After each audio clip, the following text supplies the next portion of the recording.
আসসালামু আলাইকুম সবাইকে। আশা করি আপনারা সবাই খুবই খুবই খুবই ভালো আছেন এবং সবার প্রিপারেশন মোটামুটি শেষ। এই মুহূর্তেও যদি অ্যাডমিশন টেস্ট হয়ে যায়, আমার মনে হয় যে ইনশাআল্লাহ এখানে যারা আপনারা পড়াশোনা করছেন বা যারা ক্লাস করছেন, তাদের মধ্যে একদম প্রায় বলা যায় যে 80 থেকে 90% পোলাপান এমনিই চান্স পেয়ে যাবেন। কিন্তু তারপরেও আমাদেরকে কিছু জিনিস আপনাদের সামনে আবার নিয়ে আসতে হচ্ছে। কারণ অনেকে হয়তোবা শুরুর দিকে ইন্টার পরীক্ষার জন্য হয়তো কিছু ক্লাস তোমরা মিস করে ফেলছো। তো তাদের জন্যই হয়তোবা একটু আবার রিভিশনের ব্যবস্থা, এবং আমার মনে হয় যে ক্লাসগুলো আসলে এমনভাবে সেট করা থাকে যে তুমি যদি অন্তত ক্লাসের মধ্যে একটু মনোযোগ দাও এবং ক্লাসটা যদি একটু ঠিক মতো করো, তাহলে তুমি দেখবা কি যে অধ্যায় মোটামুটি 50% পড়া শেষ হয়ে গেছে। এবং আজকের যে অধ্যায় যে হাসতেছে পোলাপান, ঠিক আছে, যে মানে পড়া শেষে এখনই চান্স পেয়ে যাবে, কথাটা শুনেই হেসে দিয়েছে। তো যারা হাসতেছো তাদের জন্য কিন্তু দেখো উপরে কিন্তু আল্লাহ দেখতেছে, এত হাসা যাবে না, ওকে? আচ্ছা। তো দেখা যাক। আমি আজকে ক্লাসের শেষে তোমাদেরকে ছোট্ট একটা পরীক্ষাও নিব, এবং এই পরীক্ষা ইনশাআল্লাহ 18 মার্কসের একটা পরীক্ষা হবে, এবং আমি দেখতে চাই যে এই 18 মার্কসের মধ্যে তোমাদের কার কত মার্কস থাকে। সো একটু কষ্ট করে মনোযোগ দিয়ে ক্লাসটা করবা, যেন কোনো প্রবলেম না হয়, কোনো সমস্যা না হয়। যদি কোনো জায়গায় কোনো প্রবলেম থাকে তাহলে সেটা আমাদের কমেন্ট সেকশনে জানাবো, ওকে? আচ্ছা, আমরা এত কথা না বলে আমাদের লেকচারটা শুরু করি। এমনিতেই বিশাল বড় লেকচার, কর্মমুখী রসায়ন। তাহলে শুরু হচ্ছে। আমি doctor Mohammad Raisul Arafat Riya, Dhaka medical college. Okay, ঠিক আছে। তাহলে কর্মমুখী রসায়ন আমাদের কেমিস্ট্রি প্রথম পত্রের একটা অধ্যায়, ফিফথ অধ্যায় যেটা, এবং এই অধ্যায় থেকে মোটামুটি প্রায় প্রতি বছরই 2টা কোশ্চেন ন্যূনতম আসেই, ম্যাক্সিমাম 3টা আসতে পারে, ঠিক আছে? তার মানে এই অধ্যায় থেকে তুমি মোটামুটি কয়টা কোশ্চেন কমন পাবা? 2টা ইনশাল্লাহ কমন পাবা, ঠিক আছে? সো আলটিমেটলি এই অধ্যায়টা তোমাকে, যদি তুমি টার্গেট ঢাকা মেডিকেল কলেজ হয়ে থাকে, সলিমুল্লাহ সোহরাওয়ার্দী হয়ে থাকে, তাহলে পড়তে হবে, ওকে? আচ্ছা, তাহলে আমরা শুরু করি। আমাদের প্রথম পেজের মধ্যেই দেখো খাদ্য নিরাপত্তার রসায়ন বলে একটা টপিক আছে, 5.1, তাই না ভাইয়া? এই 5.1 এর ক্ষেত্রে খেয়াল করো, আমার একটা কথা আছে। আর 1996 সালে WHO কর্তৃক আয়োজিত বিশ্ব খাদ্য শীর্ষ সম্মেলন বা ওয়ার্ল্ড ফুড সামিটে বিভিন্ন রাষ্ট্রপ্রধানের আলোচনায় খাদ্য নিরাপত্তাকে নিম্নরূপে সংজ্ঞায়িত করা যায়। This is not the topic that I want to tell you. আমি যেটা তোমাদেরকে বলতে চাচ্ছি সেটা এই খাদ্য নিরাপত্তা কয়টি বিষয়ের উপর ভিত্তি করে তৈরি? 3টি বিষয়। এই জিনিসটা অবজেক্টিভের জন্য খুব ইম্পর্টেন্ট। 3টি বিষয়, এবং সেই টপিকগুলা কি? এখন তুমি এই জিনিসগুলাকে শিখার জন্য আমরা ছোট্ট একটা টেকনিক এখানে একটু অ্যাপ্লাই করব, যেটা তোমাদের পরের পেজে আমি নিয়ে আসছি। তাহলে পরের পেজে দেখো, আমার ছোট্ট একটা মিনি ময়েক্স আছে, যে মিনি ময়েক্সটা খাদ্য নিরাপত্তার যে 3টা বিষয় সেটা মনে রাখার ক্ষেত্রে তোমাদেরকে হেল্প করবে, ঠিক আছে?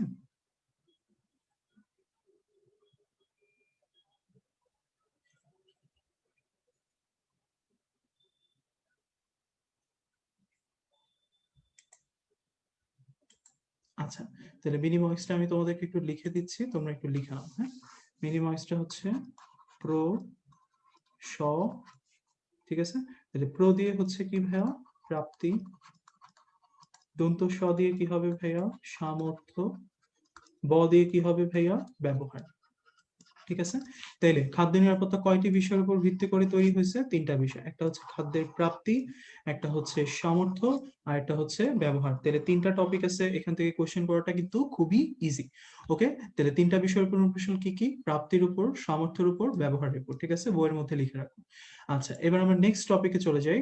দেখো, আমাদের নেক্সট টপিকে বলছে যে বিভিন্ন সারের নাম। এই সারের নামগুলা, দেখো অনেকেই বলে যে ভাইয়া এত কঠিন কঠিন সারের নাম মনে রাখা যায়? আসলে কিন্তু খুবই ইজি, তাই না? তোমাকে যেটা মনে রাখতে হবে, প্রতিটা সারের প্রধান সারের নামটা কি। যেমন নাইট্রোজেন, আমরা এটা সবাই জানি, তাই না ভাইয়া? নাইট্রোজেনের প্রধান সারটা কি? ইউরিয়া, তাই না? আচ্ছা, ফসফরাস, তাই না? ফসফরাসের প্রধান সারটার নাম কি? টিএসপি, তাই না? আচ্ছা, পটাশিয়াম, পটাশিয়ামের প্রধান সারের নামটা কি? মিউরেট অফ পটাশ, ঠিক আছে? আমি যা বলছি লিখছি ভাইয়া, এগুলো একটু কষ্ট করে তাড়াতাড়ি লিখে ফেলবা, কারণ প্রতিটা জিনিস একটু ইম্পর্টেন্ট, ঠিক আছে? তাহলে নাইট্রোজেন যুক্ত প্রধান সারের নাম কি ভাইয়া? ইউরিয়া। তোমাদেরকে অবশ্যই এই যে ইউরিয়া, এই ইউরিয়ার সংকেতটা অবশ্যই মুখস্থ করতে হবে, ঠিক আছে? এবং এই সংকেতটা ভাইয়া তোমার বইতে যেভাবে আছে এইভাবেও দিতে পারে, আবার এই সংকেতটাকে যদি আমি এইভাবেও লিখি, NH2 H2N, তাহলেও কারেক্ট, তাই না? তাহলে আলটিমেটলি এই সংকেতটাকে আমরা কিভাবে লিখতে পারি, এইভাবেও লিখতে পারি। তাহলে এই জিনিসটাও একটু মাথায় রাখতে হবে। তাহলে নাইট্রোজেন যুক্ত প্রধান সারের নাম কি ভাইয়া? ইউরিয়া, ঠিক আছে। ফসফরাস যুক্ত প্রধান সারের নামটা কি বলছি ভাইয়া? টিএসপি। পরের পেজে চলে যাও, দেখো আমি পরের পেজে দেখাবো ওইটার প্রধান সারের নাম কি? Muriate of potash. ওকে, এখন সেকেন্ড টপিকটা হচ্ছে বাকি সারগুলো আমরা এমনিই পারবো। কেন? কারণ প্রতিটার নামের মধ্যেই নাইট্রোজেন আছে, যেমন অ্যামোনিয়াম নাইট্রেট, অ্যামোনিয়াম সালফেট, ঠিক আছে, তাহলে নাইট্রোজেন আছে। ফসফরাসের সারগুলো একটু খেয়াল করো, ডাই অ্যামোনিয়াম ফসফেট বা ডিএপি, তাই না, তাহলে কি আছে? ফসফেট আছে। আবার হচ্ছে মনোক্যালসিয়াম ডাইহাইড্রোজেন ফসফেট, তাই না, তাহলে কি আছে? ফসফেট আছে। তাহলে অবভিয়াসলি এটা ফসফরাস যুক্ত সার। আবার পটাশিয়াম যুক্ত সারগুলোর ক্ষেত্রেও দেখো muriate of potash, potassium chloride, potassium nitrate, প্রতিটার মধ্যেই পটাশিয়াম আছে। তার মানে কোনটা কোন ধরনের সার, এই কোশ্চেনটা সবচেয়ে ইজিয়েস্ট কোশ্চেন, এটা তোমরা এমনিই পারবা। সো এখানে আমার টেনশন নেওয়ার দরকার নেই। আমাকে যেটা টেনশন নিতে হবে, আমাকে বলতে পারে যে হচ্ছে ভাইয়া যে এই যে প্রতিটা সারের নাম আপনি বললেন এগুলার কি কি কাজ আছে, তাহলে তুমি নাইট্রোজেন যুক্ত সার এটার পাশে, ইউরিয়ার পাশে লিখে রাখো বৃদ্ধি, আর কিছু না। ফসফরাস যুক্ত সার এটার পাশে লিখে রাখো হচ্ছে মূল। পটাশিয়াম যুক্ত সার এটার পাশে লিখে রাখো ফুল, ঠিক আছে। তাহলে তোমাকে যদি কখনো জিজ্ঞেস করে ইউরিয়ার প্রধান কাজ কি, তুমি বলবা উদ্ভিদের বৃদ্ধিতে সাহায্য করা। তোমাকে যদি কেউ বলে ফসফরাসের প্রধান সারের মানে ফসফরাসের কাজ কি বা ফসফরাস যুক্ত সারের কাজ কি, টিএসপির কাজ কি, তুমি তখন বলবা উদ্ভিদের মূলের গঠনে সাহায্য করা। তোমাকে যদি বলে potassium chloride, muriate of potash, এই ধরনের সারগুলোর কাজ কি, তাহলে তুমি বলবা ফুল ফল ধারণে সাহায্য করা, ঠিক আছে। তাহলে খুব সিম্পল কথা কিন্তু, কোনটা কোন ধরনের সার পড়তে হবে, কোনটা কোনটার প্রধান সার পড়তে হবে, আর কোন সারের কি কাজ আছে সেটা পড়তে হবে, ঠিক আছে। তাইলে এই জায়গা থেকে যদি কোনো প্রশ্ন আসে তাহলে কিন্তু সেটা পারতে হবে, ঠিক আছে। আমি আজকে ক্লাসে টোটাল 18টা কোশ্চেন দিব তোমাদেরকে, তোমাদেরকে 18টা কোশ্চেনের কারেক্ট অ্যান্সার দিতে হবে। ওকে, আচ্ছা, ঠিক আছে, আমি বিভিন্ন টাইমে দিব। ওকে, তাহলে এখান থেকে যদি কোনো কোশ্চেন আসে পারা যাবে। আচ্ছা, নেক্সট টপিক দেখো পরের পেজে বলছিলাম আছে, তাহলে আমরা পরের পেজটাতে একটু চলে যাই, দেখি পরের পেজটার মধ্যে কি আছে। আচ্ছা, দেখো 560 নাম্বার পেজে পটাশিয়াম যুক্ত সারের নাম আছে, তাই না ভাইয়া? তাহলে পটাশিয়াম যুক্ত সার হলো মিউরেট অফ পটাশ বা কেসি, পাইছি সবাই? তাহলে এই যে বলে দিলাম। আর দেখো এরা উদ্ভিদের ফুল ফল ধারণে সহায়ক, ঠিক আছে, তাহলে পড়ে ফেলছি, বাদ, শেষ। এইবার নিচে যে কথাটা আছে এটা মেডিকেলের জন্য খুব ইম্পর্টেন্ট, কারণ স্যারদের কাছে এই ধরনের কেস আমরা মেডিকেলের হসপিটাল গুলাতে অনেক বেশি পাই। তোমরা অনেকে কি পড়ছো? ফুড পয়জনিং পড়ছো, তাই না? ওই যে আগের দিনে দেখতাম জামাল গোটা সামথিং লাইক দ্যাট দিয়ে গেলে পেট এইভাবে ধরে বাথরুমের দিকে দৌড় দিত, ঠিক আছে। তো আলটিমেটলি হচ্ছে আমরা ফুড পয়জনিং এর নামটা অনেক শুনছি, এবং আমরা মেডিকেলে যখন ইন্টার্নি করছি তখন আমরা দেখছি যে বিভিন্ন ফুড পয়জনিং এর কেস আছে। তাহলে ফুড পয়জনিং, প্রথম কথা হচ্ছে এই ফুড পয়জনিংটা আসলে কি? খাদ্যে টক্সিন মিশ্রিত হওয়াকেই কি বলে ভাইয়া? ফুড পয়জনিং বলা হয়, ঠিক আছে। এবং এই যে টক্সিনটা, এই টক্সিনটা কি কে আক্রমণ করে? স্নায়ুতন্ত্রকে আক্রমণ করে মৃত্যু পর্যন্ত ঘটাতে পারে। তাহলে প্রথম কথা হচ্ছে ফুড পয়জনিং কাকে বলে? খাদ্যে টক্সিন মিশ্রিত হওয়াকেই ফুড পয়জনিং বলে, ঠিক আছে। তাহলে ডেফিনিশনটা একটু মনে রাখতে হবে। ওকে, আচ্ছা, আর কি পড়বো এই পেজ থেকে? আমরা আর যেটা পড়বো সেটা হচ্ছে নিচে দেখো দুইটা যৌগ আছে, সেই দুইটা যৌগের নাম পড়তে হবে কি? ক্যালসিয়াম কার্বাইড আর হচ্ছে ফরমালিন। এগুলোও খাদ্যদ্রব্যকে সংরক্ষণ বা প্রিজার্ভেশনে ব্যবহার করা হয়, কিন্তু এদের শরীরের উপর বিরূপ প্রভাব আছে দেখে এই ধরনের প্রিজারভেটিভস গুলা ব্যবহার করা হচ্ছে, কি করা হয়েছে? নিষিদ্ধ করা হয়েছে, ঠিক আছে। তাহলে প্রশ্ন করতে পারে নিচের কোন প্রিজারভেটিভ ব্যবহার করা নিষিদ্ধ, বা নিচের কোন প্রিজারভেটিভ স্বাস্থ্যের জন্য অতীব ঝুঁকিকর করার জন্য সরকার এদেরকে নিষিদ্ধ করে দিয়েছে। তাহলে দুইটা, একটা হচ্ছে ক্যালসিয়াম কার্বাইড আর একটা হচ্ছে ফরমালিন, ঠিক আছে। তাহলে দেখো এই যে দুইটা পেজ, এই দুইটা পেজের আমি যা বললাম তুমি এর বাইরে পড়ে দেখো ভাইয়া, এর বাইরে পড়লে তুমি হাইয়েস্ট এক থেকে দুইটা লাইন পাবা যেগুলা আমি ক্লাসে বললাম। তার মানে এই 5.1 এখানে তোমার আমার পড়া থেকে 80% পড়া হয়ে গেছে, ঠিক আছে। সো যারা মনোযোগ দিয়ে শুনছো তুমি একটু চিন্তা করো, নিজের মনের মনে চিন্তা করো, তুমি দেখবে তোমার 80% অ্যান্সার চলে আসছে। ওকে, তাইলে পারা যাবে, ঠিক আছে। আচ্ছা, ঠিক আছে, আমরা নেক্সট টপিকে চলে যাই। দেখো নেক্সট টপিকে আমার কি বলছে। নেক্সট টপিক, প্রিজারভেটিভ সাহায্যে খাদ্য সংরক্ষণ 5.2। সবাই 5.2 তে চলে আসো। আচ্ছা, 5.2 তে যে জিনিসটা আমাকে অবশ্যই পড়তে হবে সেটা আমি একটু হচ্ছে দেখাই দিচ্ছি। দেখো 5.2 এর ক্ষেত্রে প্রথম কথা হচ্ছে কিছু পয়েন্ট যেগুলো হচ্ছে তোমার অবজেক্টিভের জন্য অন্তত অনেক ইম্পর্টেন্ট। যেমন খাদ্যবস্তু কখন নষ্ট হয় এবং এই নষ্ট হওয়ার প্রধান কারণটা কি। তুমি সবসময় একটা বেসিক কথা মনে রাখবা, খাদ্যবস্তু নষ্ট হওয়ার প্রধান কারণ হচ্ছে তিনটা। নাম্বার ওয়ান হচ্ছে জীবাণু, তাহলে বিভিন্ন ধরনের অণুজীব, ব্যাকটেরিয়া, ইস্ট এগুলো থাকলে আমরা সবাই জানি খাদ্য নষ্ট হয়ে যাবে। আর বিভিন্ন ধরনের এনজাইম, এবং এই এনজাইম গুলো কিসের উপস্থিতিতে কাজ করে? অক্সিজেনের উপস্থিতিতে। তার মানে খাদ্য বস্তুতে যত বেশি তুমি অক্সিজেন থাকবে, যত বেশি তোমার হচ্ছে পানি থাকবে, এবং যত বেশি খাদ্য বস্তুতে কোনো ধরনের ধাতবায়ন থাকবে, যেমন 3 নম্বর পয়েন্ট হচ্ছে ধাতবায়ন। কোন ধাতবায়ন? যারা ডি ব্লক মৌল, ঠিক আছে? তুমি নিচেই দেখো এই যে এক্সাম্পল ধাতবায়ন বা ট্রেস এলিমেন্ট, এই যে এক্সাম্পল গুলো এগুলো সবাই 3D ব্লক মৌল না? তাহলে তুমি সহজে মনে রাখবা যারা ডি ব্লক মৌল বা অবস্থান্তর ধাতু, তারা সরি অবস্থান্তর ধাতু, তারা প্রত্যেকেই খাবারকে কি করে ভাইয়া? বিনষ্ট করে, ঠিক আছে? তাহলে প্রশ্ন হতে পারে নিচের কোন কোন মৌল খাবারকে বিনষ্ট করবে? তাহলে আমি কি বলছি? প্রথম মৌলটার নাম কি? অক্সিজেন। আর দ্বিতীয় মৌলটার নাম হচ্ছে ডি ব্লক মৌল, ঠিক আছে? তাহলে আলটিমেটলি 3টা পয়েন্ট হয়ে গেল। জীবাণুর প্রভাবে, এনজাইমের প্রভাবে, কার প্রভাবে? অক্সিজেনের প্রভাবে, কার প্রভাবে? ধাতবায়নের প্রভাবে, ঠিক আছে? আচ্ছা, তাইলে এইখানে উপরে একটা কথা আছে, যে বললাম খাদ্য বস্তুতে পানির উপস্থিতি এবং 30 থেকে 45 ডিগ্রি সেন্টিগ্রেড তাপমাত্রায় ব্যাকটেরিয়ার বৃদ্ধি এবং উৎসেচকের ক্রিয়া ত্বরান্বিত করার জন্য খুবই উপযোগী অবস্থা। এখন তার মানে তোমাকে বুঝতে হবে খাবারের যে অণুজীবগুলো আছে এদের জন্য কিছু অনুকূল পরিবেশ আছে। এই অনুকূল পরিবেশের মধ্যে অন্যতম হচ্ছে পানির উপস্থিতি, অন্যতম হচ্ছে একটা অপটিমাম টেম্পারেচার, যেটা হচ্ছে 30 থেকে 45 ডিগ্রি সেন্টিগ্রেড। তার মানে কোনো কারণে যদি আমি খাদ্য বস্তুটাকে এর চেয়ে কম তাপমাত্রায় নিয়ে আসতে পারি বা এর চেয়ে বেশি তাপমাত্রায় নিয়ে যেতে পারি, তাহলে খাদ্য বস্তুটা প্রিজার্ভেশন করার সম্ভাবনা অনেক বেড়ে যাবে। বেসিকটা তোমার যদি ক্লিয়ার থাকে, তুমি জীবনেও কখনো এই অধ্যায়ের প্রশ্ন ভুল করবে না। তাইলে বেসিক হচ্ছে এইটা, খাদ্যবস্তু নষ্ট হয় 3টা কারণে। একটা হচ্ছে জীবাণু, আমি যা লিখতেছি ভাইয়া খাতার মধ্যে লিখো, কারণ এটা তোমার জন্যই হেল্প হবে। নাম্বার 2 হচ্ছে এনজাইম, যেটাতে সহায়তা করে একটা মৌল নাম হচ্ছে অক্সিজেন। আর আরেকটা হচ্ছে ধাতব আয়ন, মানে হচ্ছে ডি ব্লক, ঠিক আছে? আর জীবাণুগুলোর জন্য অনুকূল পরিবেশ হচ্ছে নাম্বার 1 পানি, নাম্বার 2 30 থেকে 45 ডিগ্রি সেন্টিগ্রেড তাপমাত্রা, ঠিক আছে? তাহলে এই যে 4টা লাইন আমরা লিখলাম, এই 4টা লাইনই কিন্তু হচ্ছে তোমার এই পুরা পেজের পড়া, ঠিক আছে? সো তুমি যখন অ্যাডমিশন টেস্টে যাবা তখন তোমার হাতে এত সময় থাকবে না, তুমি কি করবা? জাস্ট হচ্ছে এই 4টা জিনিস একটু দেখবা, সারা জীবন মনে থাকবে, কখনো ভুল করবে না, ঠিক আছে? ওকে, এইবার নিচের দিকে চলে আসি। দেখো নিচের দিকে আমার প্রিজারভেটিভস এর কথা বলছে, তাহলে আমাকে জানতে হবে প্রিজারভেটিভ কয় প্রকার। সাধারণত প্রিজারভেটিভ হচ্ছে 2 প্রকার, একটা প্রাকৃতিক প্রিজারভেটিভ, একটা কৃত্রিম প্রিজারভেটিভ, ঠিক আছে? এখন এই যে প্রাকৃতিক উপায়ে যখন আমার প্রিজারভেটিভ করা হয় তখন সেগুলোকে কিছু পদ্ধতি অ্যাপ্লাই করা হয়, যেগুলোর মধ্যে অনেকগুলো হচ্ছে কিছু প্রাচীন পদ্ধতি, যেগুলো আমরা অনেকদিন ধরে ইউজ করে আসতেছি। সেগুলোর মধ্যে কিছু কথা আগে জেনে নিই।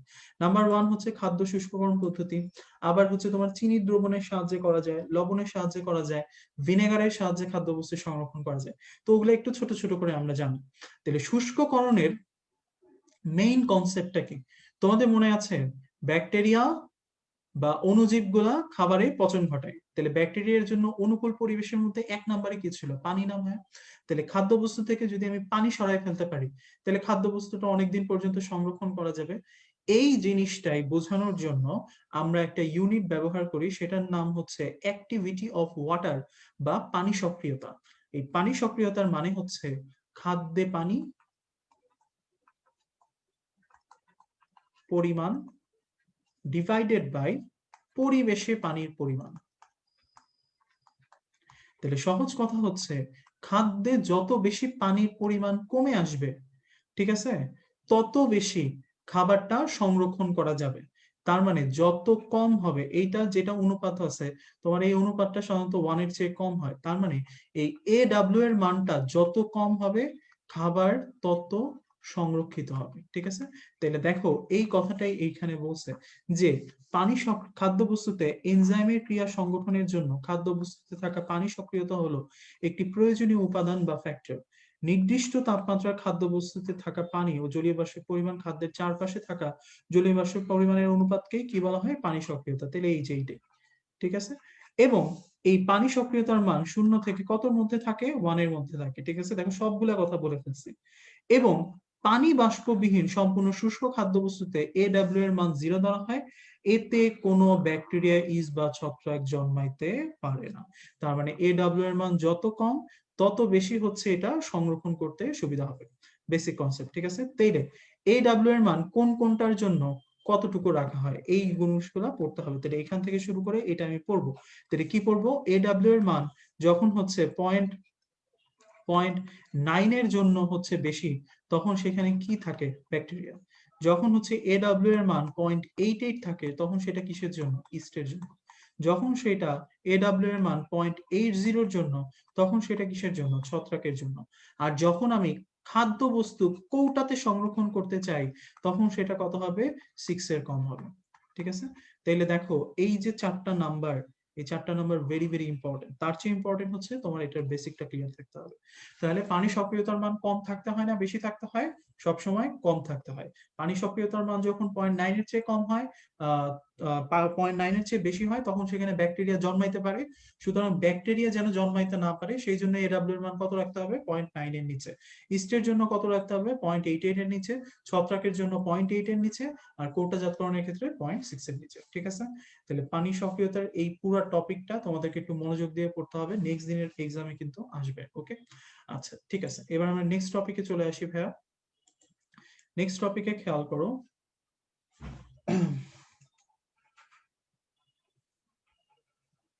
আমার খাদ্যবস্তু শীতলীকরণ আছে, এটা আমরা পরে করবো ভাইয়া। আমরা চলে আসি 5.2.1 প্রাকৃতিক ফুড প্রিজারভেটিভ। ঠিক আছে? এই যে প্রাকৃতিক ফুড প্রিজারভেটিভ, এই জিনিসটা খুবই খুবই খুবই ইম্পর্টেন্ট। ঠিক আছে? এবং তোমাদের মেডিকেল কলেজে অ্যাডমিশন টেস্টের জন্য খুব গুরুত্বপূর্ণ, এবং এই জিনিসটা তোমাদের জন্য খুব গুরুত্বপূর্ণ। কেন আমি বলতেছি? এই যে প্রাকৃতিক প্রিজারভেটিভ, এদের কিছু এক্সাম্পল আছে। এক্সাম্পল গুলো ফার্স্টে তোমাকে একটু জানতে হবে কি কি আছে ভাইয়া। এই যে খাদ্য লবণ, তারপর হচ্ছে চিনি, তারপর হচ্ছে বিভিন্ন মশলা যেমন হলুদ, রসুন, লবঙ্গ, সরিষার তেল ইত্যাদি। এগুলো হচ্ছে কিসের এক্সাম্পল? এগুলো হচ্ছে প্রাকৃতিক প্রিজারভেটিভের এক্সাম্পল। এখানে আরেকটা জিনিস তোমরা অ্যাড করে রেখো, যেটাকেও আমরা প্রাকৃতিক প্রিজারভেটিভ বলি, ভিনেগার। ঠিক আছে? আচ্ছা, তাইলে এই প্রতিটা জিনিসের কিছু আলাদা আলাদা ফাংশন আছে, এই ফাংশন গুলো জানতে হবে। তোমাদের বর্তমান লাইফে সবচেয়ে যুগান্তকারী যারা পরিবর্তন আনতে সক্ষম, তারা হচ্ছে কারা? তারা হচ্ছে মেডিকো না, তারা হচ্ছে তোমাদের আশেপাশ জুড়ে যারা হচ্ছে বিভিন্ন সময় তোমাদের বাসায় চলে এসে বলতে থাকে, আল্লাহ ভাবি আজকে কি রান্না করলে। ঠিক আছে? তাহলে তাদের পরিচয় নিশ্চয়ই তোমরা বুঝেই যাচ্ছ। এবং তাদের একটা একটা টপিকে এসে তুমি চলে আসো, এবং তোমার যে ভর্তি পরীক্ষা হচ্ছে না সেটা নিয়ে তারা বিরাট রকমের কনসার্ন, যে আল্লাহ কেন হচ্ছে না, কি জন্য হচ্ছে না, হতে কেন পারছে না, কোথায় গিয়ে আটকে গেল। ঠিক আছে? তো সেই ধরনের মানুষগুলোর জন্যই আমরা একটা লাইন একটু ডেডিকেটেড করে লাগবো। কারণ কি, এই ধরনের মানুষজনের কথাবার্তা কোনোদিন চেঞ্জ হবে না, ওরা না একই টোনেই কথা বলতে থাকে যতক্ষণ না পর্যন্ত সমাধান না আসে। ঠিক আছে? এই জন্য তাদের জন্য আমি একটা ডেডিকেটেড লাইন লিখছি, হলুদ আন্টিরা পচে না। দেখো একদম মিলে গেছে না? দেখো হলুদ, তারা কি ইয়েলো আন্টি, তাই না? কারণ তারা হলুদ সাংবাদিকতা করে। ঠিক আছে? এই যে ইয়েলো আন্টিরা, এরা কি হয় না, এরা হচ্ছে কখনো পচে না। এখানে সেই কথাটাই বলছে, হলুদ হচ্ছে এক ধরনের অ্যান্টি অক্সিডেন্ট, তার মানে আন্টি, যা খাদ পচন কাজে বাধা দেয়, তার মানে পচতে দেয় না। ঠিক আছে? তাহলে হলুদ হচ্ছে অ্যান্টি অক্সিডেন্ট, যেটা পচবে না। ওকে, খাদ্য লবণ আমরা সবাই জানি, যে কোনো খাদ্য লবণ পানিকে কি করে? শোষণ করে, তাই না? আর পানি যদি শোষণ করে ফেলে, ব্যাকটেরিয়া জন্মাবে না জন্মাবে? জন্মাবে না। তাহলে খাদ্য লবণ পানি শোষণ করে, ব্যাকটেরিয়া জন্মায় না। ঠিক আছে? সরিষার তেল কেমনে মনে রাখবো? দন্ত স আছে, সংস্পর্শ থেকে দূরে রাখাই এটার কাজ। তাইলে এটা হচ্ছে সরিষার তেল খাদ্যবস্তুর সংস্পর্শ থেকে দূরে রাখে। ঠিক আছে? তাহলে দেখো আন্টিরাও কাজে আসবে। ঠিক আছে? তোমার লাইফে সবাই কাজে আসবে। তাদের পরীক্ষার হলেও তাদের অনেক ফাংশন আছে, যে হলুদ চলে আসতে তুমি তোমাদের আন্টিদের, মানে যারা হচ্ছে আছে, তাদেরকে সম্মানের সহিত স্মরণ করবা। ঠিক আছে? আচ্ছা, তাহলে দেখো নেক্সট টপিকে চলে আসি, খাদ্য লবণ বা NaCl। এই যে প্রক্রিয়াটা, এটা একটু লিখতে হবে। হ্যাঁ, কিউরিং। আর এই পাশে লিখো চিনির দ্রবণ। কিছুই না, এই যে যেটা লিখে দিচ্ছে খালি এটাই পড়ো, এটা পড়লেই হবে। কিউরিং আর হচ্ছে চিনির দ্রবণ। কিউরিংটা হচ্ছে যখন খাদ্যবস্তুকে আমরা খাদ্য লবণ দিয়ে সংরক্ষণ করি, সেটা হচ্ছে কিউরিং। আর চিনির দ্রবণে অবভিয়াসলি কি দ্বারা সংরক্ষণ করব? চিনি দিয়ে, তাই? আর এই যে খাদ্য লবণ, এটা একটা পার্সেন্টেজ আছে, কত? 7 to 8%। ঠিক আছে? এটা হচ্ছে নরমাল, আর অনেক ক্ষেত্রে 15 থেকে 20%ও ব্যবহার করা হয়ে থাকে, ঠিক আছে। আর চিনির দ্বারা যেটা, সেটার পার্সেন্টেজ হচ্ছে 65 থেকে 70%, ঠিক আছে। পার্সেন্টেজ গুলো কিন্তু ইম্পর্টেন্ট। আর কিউরিং এটা কি, ক না ভাইয়া, তুমি মনে রাখবা কাঁচা, ঠিক আছে। আর চিনির দ্রবণ হচ্ছে প্রক্রিয়াজাত। তাহলে কি লিখলেন ভাই, এগুলো তো কিছুই বুঝতে পারতেছি না। নিয়মটা হচ্ছে দেখো, পচনশীল খাদ্যবস্তুকে খাদ্য লবণ বা গাঢ় দ্রবণ দ্বারা সংরক্ষণ করার প্রক্রিয়াকে কি বলে, কিউরিং বলে। আর চিনি দ্বারা খাদ্যবস্তু সংরক্ষণে চিনির ঘনমাত্রার উপর নির্ভর করে, ওটা হচ্ছে চিনির দ্রবণ। এইটাতে পার্সেন্টেজ লাগে কত, দেখো এখানে দেওয়া আছে 7 থেকে 8%, কোন কোন ক্ষেত্রে 15 থেকে 20। এটাতে পার্সেন্টেজ কত, 65 থেকে 70%। আর এই যে প্রতিটা খাবার, কাঁচা আম, আমলকি, চালতা, জলপাই, গাজর, কাঁচামরিচ, ইলিশ মাছ, এই প্রতিটা কাঁচা খাবার সংরক্ষণ না, মানে যে প্রতিটাই তো কাঁচা খাবার, তাই না, প্রক্রিয়াজাত না। আর প্রক্রিয়াজাত মানে কি, দেখো এখানে বলা হয়েছে জ্যাম, জেলি, আচার, কাসন্দ, মোরব্বা, কমলা লেবুর আচার। তাহলে এগুলো প্রতিটাই কি প্রক্রিয়াজাত করা হয়েছে, এগুলো আর কাঁচা খাবার নাই। তাহলে যে কোনো প্রক্রিয়াজাত খাবার সংরক্ষণ প্রক্রিয়ার নামটা কি, চিনির দ্রবণ। আর যে কোনো কাঁচা খাবার সংরক্ষণ, আমলকি, চালতা, এটার নাম কি, কিউরিং দ্রবণ, ঠিক আছে। তাহলে দেখো আমি কিন্তু বেশি কিছু লিখিই নেই, আমি জাস্ট দুইটার জন্য 3টা করে পয়েন্ট লিখছি। এই 3টা পয়েন্ট পড়লে তুমি আমাকে বলো, এটা কি আর পড়ার প্রয়োজন আছে, নাই, পড়া শেষ। ওকে, আচ্ছা। এবার চলে আসে হচ্ছে আমরা নেক্সট টপিকে চলে যাই। নেক্সট টপিক, আচ্ছা 5.2.2 তে চলে আসে সবাই।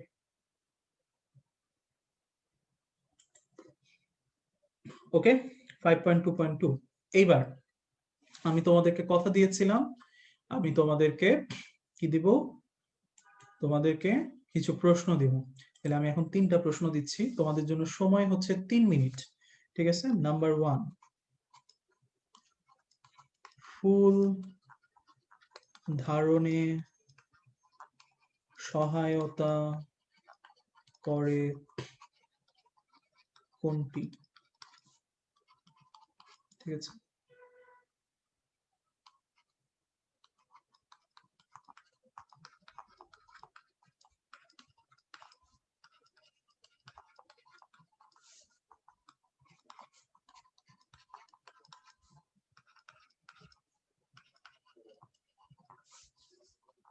নাম্বার 2,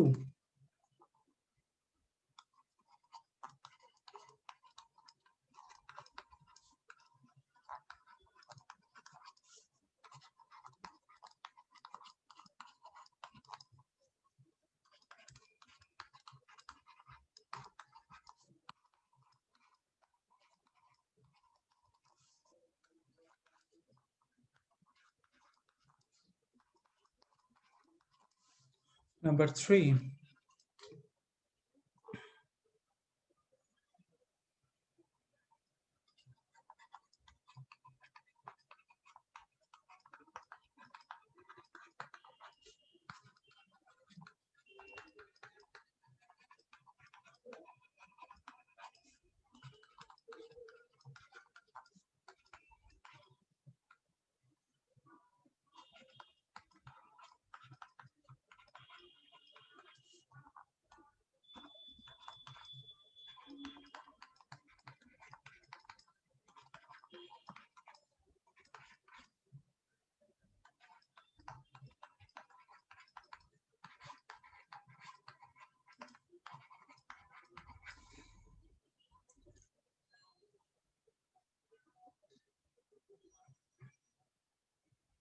তোমরা মার্ক কাউন্ট করবা, ঠিক আছে, কে কত পাচ্ছ।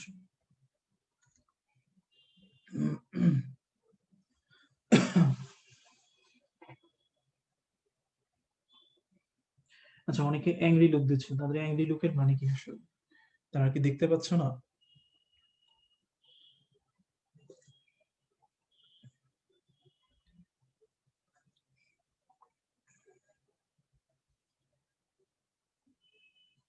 ওকে, আমার মনে হয় হচ্ছে তাদের সবারই অ্যান্সার দেওয়া শেষ।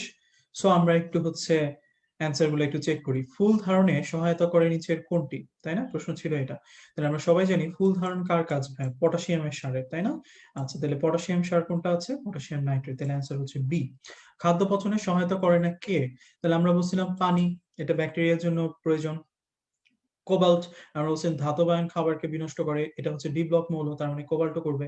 কার্বন ডাই অক্সাইড এটা খাবারের বা উদ্ভিদের বৃদ্ধিতে সহায়তা করে কিভাবে, এইটাই সাধারণত হচ্ছে সালোক সংশ্লেষণ বিক্রিয়ায় উদ্ভিদের জন্য খাবার তৈরি করে, তার মানে আলটিমেটলি কার্বন ডাই অক্সাইড আমার অ্যান্সার হবে না। ঠিক আছে, অক্সিজেন এটা খাবারের এনজাইমের ক্রিয়াকে হচ্ছে ত্বরান্বিত করে, ব্যাকটেরিয়াল এনজাইমের ক্রিয়াকে ত্বরান্বিত করে খাবারকে বিনষ্ট করে, তাহলে অ্যান্সার হচ্ছে সি। কাঁচা আম সংরক্ষণে কোনটা, কাঁচা আম মানে কাঁচা জিনিস, তাহলে এটা হচ্ছে কিউরিং, তাহলে কিউরিং এ লাগে হচ্ছে 7 to 8% NaCl। ওকে, তাহলে দেখো আলটিমেটলি এই জিনিসগুলো আমরা পারি, তাই না? সো আলটিমেটলি আমাদের কিন্তু হচ্ছে টেনশন কমে গেল। ওকে, তাহলে ইনশাআল্লাহ আমি এক্সপেক্ট করতেছি যারা 3 এ 3 পাইছো খুবই ভালো, মার্কটা মনে রেখো। হ্যাঁ, আচ্ছা এবার আমি চলে আসি 5.2 5.2.2 তে খেয়াল করো, আমার প্রথমেই বলা হয়েছে যে হচ্ছে কৃত্রিম বা প্রাকৃতিক প্রিজারভেটিভ হচ্ছে তিন ধরনের, একটা হচ্ছে অ্যান্টিমাইক্রোবিয়ালস, একটা হচ্ছে অ্যান্টিঅক্সিডেন্ট, একটা হচ্ছে কিলেটিং এজেন্ট, তাই না ভাইয়া? তাইলে আমি এই জিনিসটাকে যখন তোমাদের লেভেলে ছিলাম আমি পড়তাম এইভাবে, মানে আমার কাছে সুবিধা হতো, আমরা অনেকে মক টেস্ট দিই, তাই না? আমি মনে রাখতাম মক। ঠিক আছে, তাহলে মক মানে কি মাইক্রোবিয়াল, ও মানে হচ্ছে অক্সিডেন্ট, ঠিক আছে, সি মানে হচ্ছে চিলেটিং এজেন্ট। ঠিক আছে, তাহলে আলটিমেটলি হচ্ছে মাইক্রোবিয়ালস, অক্সিডেন্ট, চিলেটিং এজেন্ট, তোমরা এমনি মনে থাকবে ইনশাআল্লাহ, মাইক্রোবিয়াল, অ্যান্টিঅক্সিডেন্ট, চিলেটিং এজেন্ট। ওকে, আচ্ছা এখন এই যে কথাগুলা, এই প্রতিটা কথার আবার কিছু এক্সাম্পল আছে, এই এক্সাম্পল গুলো আমাদেরকে মনে রাখতে হবে। এখন এই এক্সাম্পল গুলা কেমনে মনে রাখবো? ঠিক আছে, এখন মনে রাখার জন্য আমি তোমাদেরকে কিছু সোজা সোজা টেকনিক বলে দিচ্ছি, তোমরা সবাই এই টেকনিক গুলো একটু মনে রাখবা, তাইলে তোমাদের জন্য একটু ইজি হবে। হ্যাঁ, যদি কোনো প্রিজারভেটিভের নামে ট থাকে, যেমন বেনজয়েড, সরবেট, ঠিক আছে, প্রোপানয়েড, নাইট্রেট, নাইট্রাইট, ট থাকে, পটাশিয়াম মেটাবাইসালফাইট, ঠিক আছে, ট আছে, তাহলে এই ধরনের জিনিসগুলা প্লাস, তাহলে ট প্লাস, যদি কোনোটার নামে শেষে অ্যাসিড থাকে, যেমন benzoic acid, citric acid, acetic acid, ঠিক আছে, তাইলে, এবং যদি কোনোটা সালফার ডাইঅক্সাইড হয়ে থাকে, যেমন এই যে সালফার গ্যাস, পটাশিয়াম মেটাবাইসালফাইড, ঠিক আছে, তাহলে এই তিনটা অবশ্যই হবে এম, তার মানে এন্টি মাইক্রোবিয়ালস। ঠিক আছে, কিন্তু এক্সেপশন আছে, এক্সেপ্ট দুইটা, একটা ট হচ্ছে সালফেট, সালফাইট, লবণ, আরেকটা ট হচ্ছে প্রোপাইল গ্যালেট। ঠিক আছে, তাহলে আলটিমেটলি এই দুই ট, সালফাইট লবণ আর প্রোপাইল গ্যালেট, এই দুই ট বাদে যত ধরনের ট আছে শেষ অক্ষর, তারা সবাই কি হবে, এন্টি মাইক্রোবিয়ালস হবে। ঠিক আছে, আর এইখানে যদি কোনো অ্যাসিড থাকে, যেমন সাইট্রিক অ্যাসিড, অ্যাসিটিক অ্যাসিড, যদি কোনো সালফার ডাইঅক্সাইড থাকে, তাহলে সেটাও হবে এন্টি মাইক্রোবিয়ালস। ঠিক আছে, তাহলে এন্টি মাইক্রোবিয়ালস হয়ে গেল। ওকে, আচ্ছা আমি করতে দিব, পরে তোমাদেরকে অ্যান্সার করতে হবে। নেক্সট, অ্যান্টিমাইক্রোবিয়ালের পরে আছে অ্যান্টিঅক্সিডেন্ট। এই অ্যান্টিঅক্সিডেন্ট মনে রাখার জন্য আমাদের সবার প্রিয় একটা টিভি চ্যানেলের নাম মনে রাখতে হবে, নামটা হচ্ছে বিটিভি। ঠিক আছে, তাহলে বিটিভি মানে কি? বি মানে হচ্ছে ভাইয়া বিউটাইলেটেড, টি মানে হচ্ছে ভাইয়া টারশিয়ারি, ভি মানে হচ্ছে ভাইয়া ভিটামিন। ওকে, তার মানে আমার বইতে যত ধরনের বিউটাইলেটেড যৌগ আছে, তোমরা অনেক যৌগ পাবো ভাইয়া, BHA butylated hydroxy anisole, BHT butylated hydroxy toluene, T দিয়ে অনেক কিছু পাবা, tertiary butylated hydroxy anisole, tertiary butylated hydroxy hydroquinone. ঠিক আছে, এই ধরনের যেগুলোতে টারশিয়ারি আছে, যেগুলোতে বিউটাইলেটেড আছে, তারা প্রত্যেকেই হচ্ছে কি অ্যান্টিঅক্সিডেন্ট। আর যেগুলো ভিটামিন আছে, vitamin A, vitamin E, vitamin C, vitamin D, এরা প্রত্যেকেই হচ্ছে আমার অ্যান্টিঅক্সিডেন্ট। তাহলে বিটিভি মানে কি? অ্যান্টিঅক্সিডেন্ট। এই বিটিভির সাথে এক্সট্রা করে কে যোগ হবে ভাইয়া? এই যে এইখানে যেই দুইটাকে আমি এক্সেপশন বলছিলাম তারা। ঠিক আছে, দেখো পড়াটা কিন্তু তুমি যদি সাজায় গুছায় নাও, জীবনে কোনোদিন ভুল করবে না। ওকে, তাহলে বিটিভি অবশ্যই কি হবে? অ্যান্টিঅক্সিডেন্ট হবে, এর সাথে অ্যাড হবে কি সালফাইট লবণ আর প্রোপাইল গ্যালেট, এই কয়েকটা হচ্ছে আমার অ্যান্টিঅক্সিডেন্ট। আর যত ধরনের ট আছে, যত ধরনের অ্যাসিড আছে, যত ধরনের সালফার ডাইঅক্সাইড আছে, সবাই হচ্ছে আমার কি এন্টি মাইক্রোবিয়ালস। ঠিক আছে, এখন বাকি যা থাকে সব কিলোটিং এজেন্ট, তাও পড়ার দরকার নাই। তুমি মনে রাখবা কিলোটিং এজেন্ট এটা মানেই হচ্ছে অ্যামিন। কি, কিলোটিং এজেন্ট মানেই হচ্ছে অ্যামিন। তার মানে অ্যামিনের যদি কোনো যৌগ থাকে সেগুলো হচ্ছে কিলেটিং এজেন্ট। ঠিক আছে, তাহলে তোমাকে যদি বলে ইডিটিএ, ঠিক আছে, তার মানে কি ইথিলিন ডাইঅ্যামাইন টেট্রা অ্যাসিটেট, অ্যামিন আছে না ডাইঅ্যামাইন, তাহলে এটা হচ্ছে কিলেটিং এজেন্ট। ঠিক আছে, তাহলে অ্যামিন দিয়ে যদি কোনো যৌগের নাম বলে তাইলে সেটাই হয়ে যাবে হচ্ছে কিলেটিং এজেন্ট। ঠিক আছে, তাইলে দেখো এই জিনিসটা খুবই ইম্পর্টেন্ট ভাইয়া, কারণ এটার পরে একটা বক্স আছে এবং মেডিকেল অ্যাডমিশন টেস্টে সোজা কোশ্চেনই বেশি হয়। সো তোমাকে কিন্তু জিজ্ঞেস করবে কোনটা কোন ধরনের প্রিজারভেটিভ, কোনটা অ্যান্টি মাইক্রোবিয়াল, কোনটা অ্যান্টি অক্সিডেন্ট, কোনটা কিলেটিং এজেন্ট। ওকে, তাহলে বোঝা গেছে ভাই। তাহলে আমার নেক্সট দুইটা কোশ্চেনই হচ্ছে 4 আর 5 এখান থেকে। তাহলে একটু কষ্ট করে তোমাদেরকে এটার অ্যান্সার আমাকে দিতে হবে। ঠিক আছে, তাহলে কোশ্চেন নাম্বার 4, নাম্বার 4, 4, নিচের কোনটি এন্টি মাইক্রোবিয়ালস?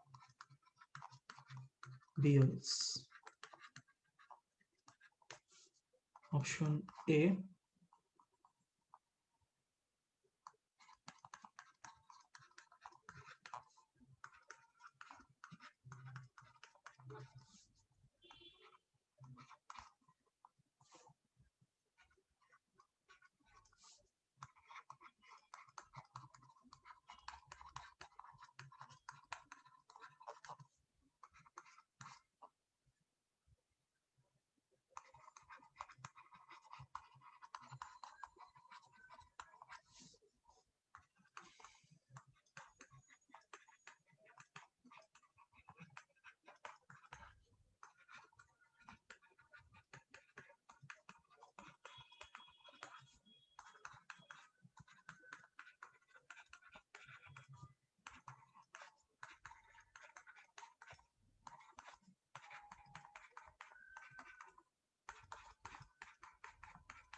ওকে, আমার মনে হয় দুইটা অ্যান্সারই হয়ে গেছে। তাহলে নিচের কোনটি অ্যান্টি মাইক্রোবিয়ালস? তাহলে মাইক্রোবিয়ালস এর মধ্যে যেটাতে ট আছে, অ্যাসিড আছে, যেটার মধ্যে আমার সালফার ডাইঅক্সাইড আছে, সেটাই অ্যান্সার। তাহলে এটা আমার অ্যান্সার হচ্ছে অ্যাসিটিক অ্যাসিড, তাহলে সি। আর 5 নিচের কোনটি কিলেটিং এজেন্ট? কোনটার মধ্যে অ্যামিনের কোনো যৌগ নাই, একমাত্র অ্যামিনের যৌগ আছে ইডিটি তে। ঠিক আছে, ইথিলিন ডাইঅ্যামাইন টেট্রাএসিটেট। সো আলটিমেটলি এটাই হচ্ছে আমার অ্যান্সার। ওকে, তাহলে আলটিমেটলি এই হচ্ছে আমার মোটামুটি 5 মার্কের কোয়েশ্চেন আমাদের শেষ হয়ে গেল। আমার মনে হয় তোমাদের মধ্যে বেশিরভাগ এইগুলোর অ্যান্সার করতে পারছো। ঠিক আছে, আচ্ছা এবার আমরা পরের পেজে চলে যাই। এই পরের পেজে আমি যেটা পড়তে তোমাদেরকে বলবো সেটা হচ্ছে এই যে এই জিনিসটা, সেটা কি, সেটার নাম হচ্ছে প্যারাবেন। প্যারাবেনটাতে কিছু মেডিকেল টপিক আছে, এই জন্য আমাকে এটা পড়তে হবে।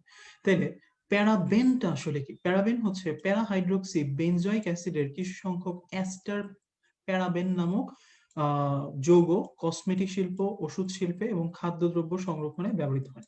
তাহলে প্যারাবেন যৌগটা একটা কি ভাইয়া? প্যারাবেন যৌগটা হচ্ছে একটা অ্যাস্টার। ঠিক আছে, এই যে অ্যাস্টার, এটার নাম কেন প্যারাবেন? কারণ হচ্ছে বেনজোইক অ্যাসিডের প্যারা অবস্থানে এই হাইড্রোক্সিল মূলক থাকায় এটার নামকরণ হচ্ছে প্যারাবেন। তাহলে এই যে দেখো প্যারা অবস্থান, আমরা এগুলো সবই হচ্ছে জৈব যৌগতে পড়ছি তাই না? অর্থ কোনটা, মেটা কোনটা, প্যারা কোনটা, তাই না? তাহলে এই যে অর্থ মেটা প্যারা এই অবস্থানটাই হাইড্রোক্সিল মূলক থাকার জন্যই এটাকে আমার কি বলা হয়? প্যারাবেন। ওকে, এখন এই যে প্যারাবেন, এই প্যারাবেনটার মেডিকেল টার্মে দুইটা রোগ বা হচ্ছে দুইটা জিনিসের সাথে সম্পর্কিত। একটা হচ্ছে ব্রেস্ট ক্যান্সার আর একটা হচ্ছে একটা হরমোন, এই হরমোনটার নাম হচ্ছে কৃত্রিম ইস্ট্রোজেন। ওকে, মজার ব্যাপার হচ্ছে এই ইস্ট্রোজেনটাই অ্যাকচুয়ালি হচ্ছে ফিমেলদের যে বয়সন্ধিকাল সেটার জন্য কাজ করে এবং একই সাথে ব্রেস্ট ক্যান্সারের যে হচ্ছে টিউমার সেটাকে বৃদ্ধি করার জন্য সবচেয়ে ভূমিকা পালন করে হচ্ছে এই ইস্ট্রোজেন হরমোনটা। ঠিক আছে, সুতরাং আমাকে মনে রাখতে হবে প্যারাবেন যৌগটা কোন ক্যান্সারের জন্য দায়ী, ব্রেস্ট ক্যান্সার, এবং এটা কি হরমোনের জন্য হচ্ছে দায়ী, সেটা হচ্ছে ইস্ট্রোজেন।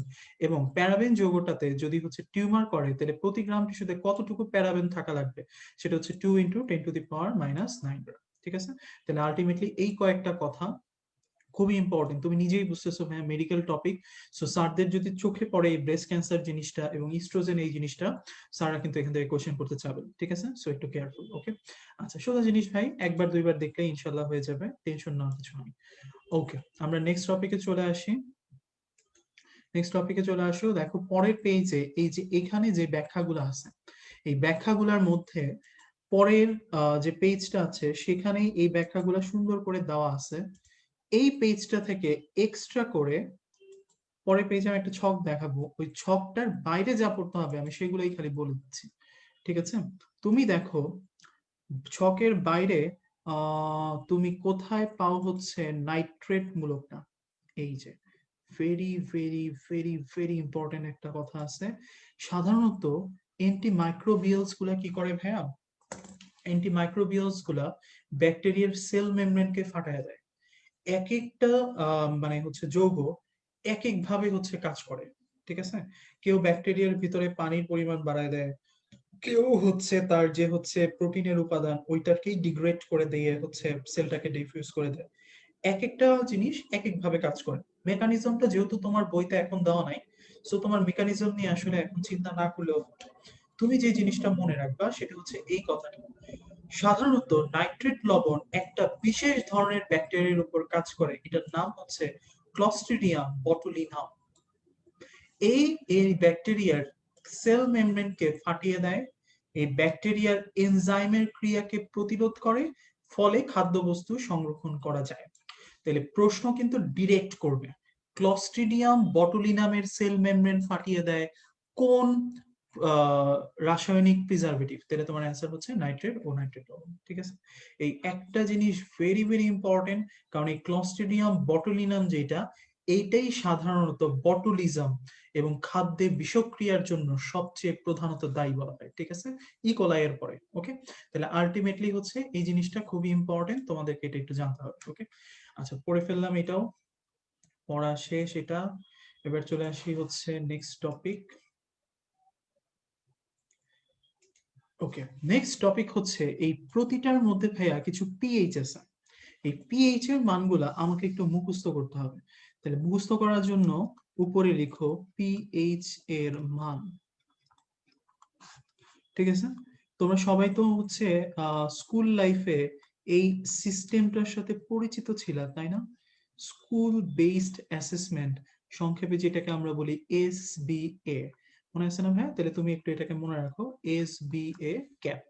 ঠিক আছে, তাহলে এস মানে কি ভাইয়া?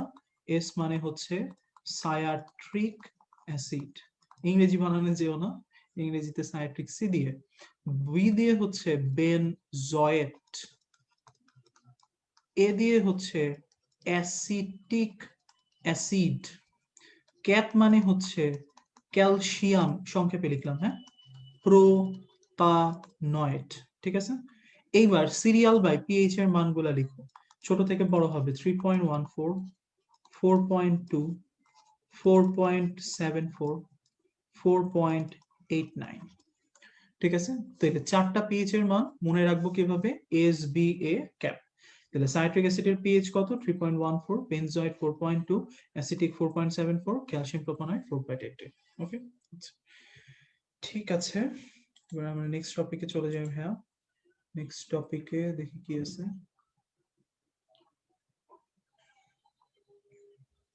আচ্ছা, ওকে, নেক্সট টপিকে খেয়াল করো, আমার হচ্ছে মুক্তমূলক শোষণকারী কিছু অ্যান্টিঅক্সিডেন্ট আর হচ্ছে নিচে অ্যান্টিঅক্সিডেন্টের কিছু শ্রেণী বিভাগ দেওয়া আছে, কোনটা কোন ধরনের খাবারে কোনটা বেশি পাওয়া যায় এই জিনিসটা দেওয়া আছে। এটা একটু মুখস্থের টপিক, এটা একটু পড়ে নিও। ঠিক আছে, আচ্ছা এই বক্সটাতে যেই জিনিসটা আমি তোমাদেরকে একটু মাথায় রাখতে বলবো সেটা হচ্ছে এই বক্সে কিছু কমন টপিক আছে, কিছু ডিফারেন্সিয়েটিং পয়েন্ট আছে। ঠিক আছে, আমাদেরকে দুইটাই জানতে হবে। এখন প্রথমে এই বক্সটা পড়ার আগে কিলোটিং এজেন্টের দুই একটা কথা আমি জাস্ট তোমাদেরকে একটু দাগাই দিই, 567 নাম্বার পেজে। নাম্বার 1 কিলোটিং এজেন্ট কারা আমরা একটু আগেই পড়ে ফেলছি। কিলোটিং এজেন্ট হচ্ছে যারা অ্যামিন, ঠিক আছে। তাহলে দেখো ethylene die amine tetra acetate, তাহলে এটাই হচ্ছে আমার কি, এটা হচ্ছে কিলোটিং এজেন্ট। আবার নিচে আছে ইথিলিন ডাই অ্যামিন, কি আছে, অ্যামিন আছে, তার মানে এটা কি, কিলোটিং এজেন্ট, ঠিক আছে। তাহলে কিলোটিং এজেন্ট কে সেটা আমরা জানি, কিন্তু কিছু কিছু লাইন তুমি না জানলেই নয়। নাম্বার 1 খাদ্যবস্তু সংরক্ষণে শিল্প ক্ষেত্রে কোন কিলোটিং এজেন্টটি সবচেয়ে বেশি ব্যবহৃত হয়, এই যে এটা ইডিটিএ। ইনশাআল্লাহ পরীক্ষা যদি কিলোটিং এজেন্ট থেকে কোশ্চেন আসে, এইটা থেকেই কোশ্চেন আসার সম্ভাবনা 90 ভাগ, ঠিক আছে, এইটা থেকেই বেশি কোশ্চেন আসবে। তাহলে এটা থেকে কয়েকটা কথা জানতে হবে। এই যে ইডিটিএ, এইটাতে কয়টা কার্যকারী নিঃসঙ্গ ইলেকট্রন যুগল আছে, 6টা, ঠিক আছে। তাহলে আলটিমেটলি মনে রাখতে হবে 6টা নিঃসঙ্গ ইলেকট্রন যুগল কোথায় থাকে, ইডিটিএ তে থাকে। ওকে, আচ্ছা এবার উপরের দিকে কিছু কথা দেখো। খাদ্যবস্তুতে থাকা অবস্থান্ত ধাতু মনে আছে, একটু আগে পড়ছি, যেমন এগুলা খাদ্যবস্তুর ভিতরে থাকা ভিটামিনকে কি করে, বিনষ্ট করে। যেমন কপার আয়ন দ্বারা, কপার আয়ন দ্বারা 4টা ভিটামিন নষ্ট হয়, অ্যাসকর্বিক অ্যাসিড, যেটাকেই আমরা বলি ভিটামিন কি ভাইয়া, সি। এগুলো কিন্তু তোমাকে জানতে হবে কোন অ্যাসিডের কি নাম, ঠিক আছে। তারপরে ভিটামিন ই, ঠিক আছে। তারপরে থায়ামিন, থায়ামিন এই কথাটার মানেই হচ্ছে ভিটামিন বি1, ঠিক আছে। এরপরে বলছে ফলিক অ্যাসিড, এটা মানেই হচ্ছে ভিটামিন বি9, ঠিক আছে। তাহলে আলটিমেটলি কপার যখন একত্রে কাজ করে তখন এটা 4টা ভিটামিনকে নষ্ট করে, কি, ভিটামিন ই কে, vitamin C K, vitamin B one কে, ভিটামিন বি9 কে, ঠিক আছে। আর যখন কপার আর আয়রন একত্রে কাজ করে তখন তারা কোন ভিটামিনকে বিনষ্ট করে, ভিটামিন এ কে। তাহলে দেখো কোয়েশ্চেন কিন্তু হচ্ছে তোমাকে যদি শুধু কপার বলে তখন তোমাকে অ্যান্সার করতে হবে হচ্ছে 4টা ভিটামিন, সেগুলোর মধ্যে হচ্ছে ই আছে, সি আছে, বি1 আছে, বি9 আছে। আর যদি তোমাকে বলে কপার আর আয়রন একসাথে তখন একটা ভিটামিন আছে, সেটার নাম হচ্ছে ভিটামিন এ, ঠিক আছে। তাহলে এই কথাগুলা দেখো বইয়ের ভিতর থেকে এত ডিপ থেকে এত গুছায় যদি তুমি না পড়ো তাহলে কিন্তু তোমার জীবনেও মনে থাকবে না। তাহলে যে গুছায় পড়বে তার জন্য বিষয়টা ইজি হবে, ঠিক আছে। তাহলে কপার 4জন, কপার আয়রন 1জন, ঠিক আছে। ওকে, এইবার চলে আসা হচ্ছে আমার বক্সে। বক্স কেমনে পড়ি, বক্সটা একদম সহজ ভাই, কারণ বেশিরভাগ পড়াই আমরা পড়ে ফেলছি। কি পড়ে ফেলছি তুমি জানো, এই যে বেনজয়েড, এই যে সরবেট, এই যে অ্যাসিটিক অ্যাসিড, এই যে প্রোপানয়েড, এই যে পটাশিয়াম বাইসালফাইড, এই যে হচ্ছে তোমার সালফার ডাইঅক্সাইড, এই যে সাইট্রিক অ্যাসিড, এই যে সোডিয়াম নাইট্রেট, নাইট্রেট লবণ, এদের উপরে কোনো নাম বলে নাই, পাশে নামগুলো বলে দিচ্ছে। তুমি জানো না ভাইয়া, ট থাকলে, অ্যাসিড থাকলে, সালফার ডাইঅক্সাইড থাকলে কি হয়, এন্টি মাইক্রোবিয়ালস, ঠিক আছে। এইবার হচ্ছে তুমি পড়াটাকে গুছিয়ে নিচ্ছো। ওকে, তাহলে সকল ধরনের জিনিস আমার এক্সাম্পলে কি হবে ভাইয়া, এন্টি মাইক্রোবিয়ালস, ঠিক আছে। আচ্ছা নেক্সট পড়া, ব্যবহারের উদ্দেশ্য। তুমি দেখো তো ভাই, সবগুলোর ব্যবহারের উদ্দেশ্যই কিন্তু সেম। ইস্টমূল জাতীয় অণুজীবকে ধ্বংস করে, ইস্টমূল জাতীয় অণুজীবকে ধ্বংস করে, ইস্টমূল জাতীয় অণুজীবকে ধ্বংস করে, ইস্টমূল জাতীয় অণুজীবকে ধ্বংস করে, ইস্টমূল জাতীয় অণুজীবকে ধ্বংস করে, ওই মানে উপরে যা আছে তাই, ওই উপরে যা আছে তাই, ঠিক আছে। তাহলে এগুলার মধ্যে স্পেসিফিক কিছু আছে যেটা শুধুমাত্র তাহারই বৈশিষ্ট্য, এটা সাধারণত অন্যগুলার মধ্যে এতটা পাওয়া যায় না। তাহলে ভাইয়া প্রশ্ন যখন হবে ওইগুলা থেকেই কোশ্চেন হবে না, তাহলে আমার বুদ্ধিমানের মতো কাজ হচ্ছে ওগুলাই মুখস্থ করা। যেমন হাইলাইট করো, সামুদ্রিক মাছ মাংস, এটা শুধুমাত্র কার পয়েন্ট, সোডিয়াম নাইট্রেট আর সোডিয়াম নাইট্রেট, অন্য কোনোটার ভিতর খুঁজে দেখো ভাই সামুদ্রিক মাছ মাংসের কথা নাই, ঠিক আছে। তাহলে সামুদ্রিক বলছে লবণ দিয়ে বের করবো, ঠিক আছে। তাহলে এটার অ্যান্সার হচ্ছে এটা। ওকে, যদি তোমাকে বলে হচ্ছে মদ, ঠিক আছে, যদি তোমাকে বলে হচ্ছে শুষ্ক ফল, ঠিক আছে, তাহলে এগুলো স্পেসিফিক কার জন্য, এগুলো হচ্ছে পটাশিয়াম বাইসালফাইড আর হচ্ছে সালফার ডাইঅক্সাইডের জন্য, ঠিক আছে। তাহলে এই দুইটা হচ্ছে একটু দাঁড়াও। ওকে, যদি তোমাকে কখনো বলে সফট ড্রিঙ্কস, ঠিক আছে, এটা কার জন্য স্পেসিফিক, সোডিয়াম বেনজোয়েটের জন্য, ঠিক আছে। যদি তোমাকে কেউ কখনো বলে সস, চাটনি, এগুলা কার জন্য প্রযোজ্য, তুমি বলবা অ্যাসিটিক অ্যাসিড বা ভিনেগারের জন্য প্রযোজ্য, ঠিক আছে। তাইলে এই যে প্রতিটার জন্য যেগুলো আলাদা আলাদা পয়েন্টস আছে সেই পয়েন্টস গুলা তোমাকে একটু মাথায় রাখতে হবে, ঠিক আছে? তাহলে আমি যেই জায়গাগুলোর যে পয়েন্ট গুলা দাগাই দিলাম, কারণ বাকিগুলা হয় কারো না কারোর মধ্যে মিল আছে, তুমি ওগুলা দিয়ে অ্যান্সার বের করতে পারবে না। তাহলে তোমার জন্য মনে রাখার সুবিধা হচ্ছে বেনজয়েটে এক্সেপশন হচ্ছে সফট ড্রিঙ্কস, সরবেটে এক্সেপশন হচ্ছে বেকারি সামগ্রী, অ্যাসিটিক অ্যাসিডে চাটনি আর সস, তারপরে হচ্ছে প্রোপানয়েডে সবগুলোর মধ্যে আছে।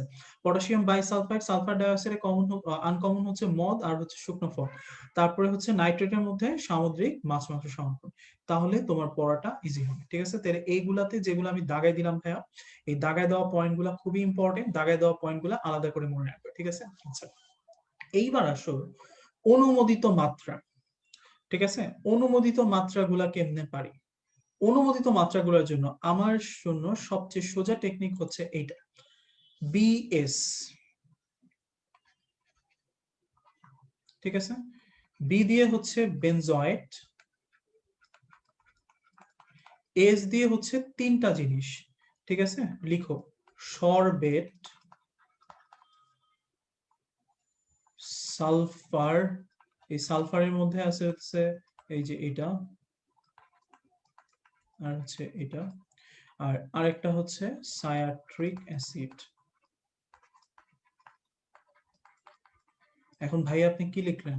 এই যে এটা লিখলেন, ঠিক আছে? তার মানে বিএস, তার মানে বি দিয়ে বেনজয়েড, দন্ত স দিয়ে তিনটা জিনিস, সরবেট, সালফারের যৌগ আর সাইট্রিক অ্যাসিড, এই তিনটা হচ্ছে অনুমোদিত মাত্রা। একটু কষ্ট করে দেখেন তো ভাই, কত? 200, 200, তারপর এই যে 200, এই যে 200।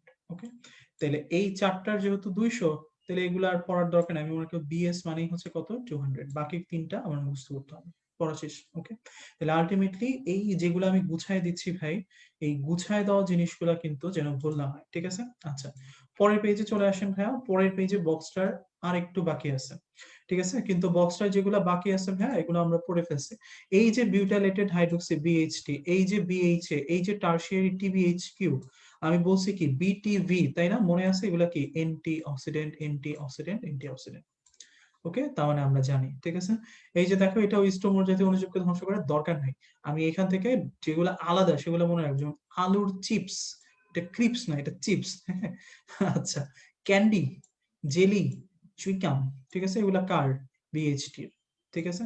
কনফেকশনারি দ্রব্য, তারপরে হচ্ছে স্ন্যাক্স, ঝলসানো মাংস, এই জিনিসগুলো আলাদা কার? বিএইচ এর, ঠিক আছে? সো এই জিনিসগুলো খেয়াল রাখতে হবে। আবার নিচের দিকে দেখো, সরবিটল, মোস্ট ইম্পর্টেন্ট ভাই, 5টা স্টার দাও, ভেরি ভেরি ইম্পর্টেন্ট এই জিনিসটা। এই যে সরবিটল, এই সরবিটল গুলা সাধারণত কোথায় ব্যবহৃত হয়? এই যে এই লাইনটা, ডায়াবেটিক চকলেটের জন্য। সাধারণত আমরা ডায়াবেটিক সুগার হিসেবে, ডায়াবেটিক চকলেট হিসেবে কোন যৌগটা ব্যবহৃত হয়? সরবিটল, ঠিক আছে? কোনটা? E420, 420, ঠিক আছে? তাহলে এই যে পয়েন্ট আমি দাগায় দিলাম, এই দাগানো জিনিসগুলা একটু খেয়াল করবা। এখন এইটারও তো অনুমোদিত মাত্রা আছে, অ্যান্টিঅক্সিডেন্টের অনুমোদিত মাত্রা হচ্ছে সবচেয়ে সহজ। তুমি মনে রাখবা বিটি সমান সমান 100, ঠিক আছে? Except BHD. তাহলে মনে রাখবো, বিউটাইলেটেড টারশিয়ারি দিয়ে আল্লাহর দুনিয়া যা কিছু আছে সবকিছুর অনুমোদিত মাত্রা হচ্ছে 100। একটা মাত্র এক্সেপশন আছে যেটার নাম হচ্ছে বিএইচটি, ওইটার অনুমোদিত মাত্রা হচ্ছে 200, ঠিক আছে? তাইলে বিউটাইলেটেড হাইড্রোক্সিটোলুইন ব্যতিক্রম কত? 200। বিএইচএ টিবিএইচকিউ কত? 100, 100, ঠিক আছে? তাহলে আলটিমেটলি পুরো বক্সটা আমি কিন্তু সাজায় গুছায় বলে দিলাম। দয়া করে যেগুলো ব্যবহার আছে সুন্দর করে হচ্ছে একটা নোট করবা, নোট করে আলাদা করে নিয়ে নিবা, পড়ে ফেলবা, ইনশাল্লাহ এখান থেকে একটা প্রশ্ন ভুল করবা। এবং এই বক্সটা খুবই খুবই খুবই গুরুত্বপূর্ণ, ঠিক আছে? তাহলে যেহেতু গুরুত্বপূর্ণ বক্স ভাই, অবভিয়াসলি আমি একটা কোশ্চেন এখান থেকে করবই, ঠিক আছে? তাইলে সবাই একটু কষ্ট করে অ্যান্সার করো।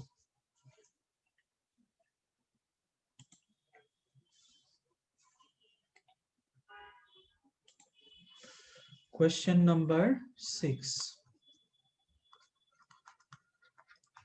ডায়াবেটিক চকলেট এ ব্যবহৃত হয় কোনটি? এ,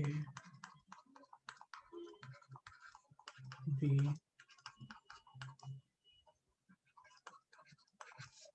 সি, ডি,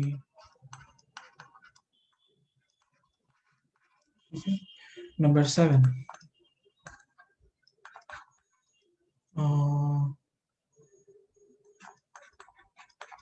Sodium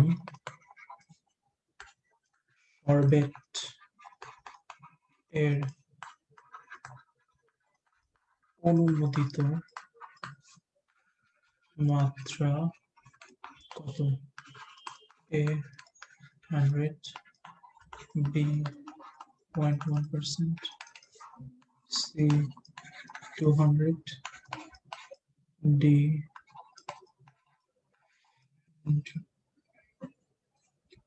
ওকে, একটু তাড়াতাড়ি ভাই।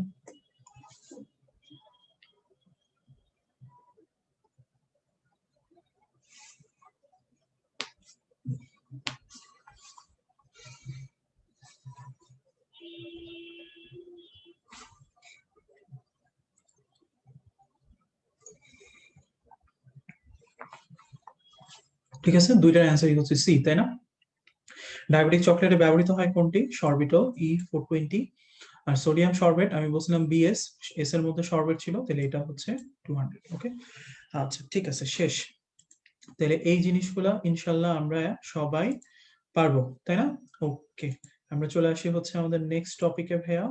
নেক্সট টপিকে আমরা যেটা পড়বো সেটা হচ্ছে পানি স্ফুটন বাদ পদ্ধতি ও চাপ কোটাজাতকরণ। ঠিক আছে, আচ্ছা প্রথম কথা, কেন এই জিনিসটা পড়া লাগবে ভাইয়া? পানি স্ফুটন বা তার চাপ কোটা পদ্ধতি এটা আসলে কি?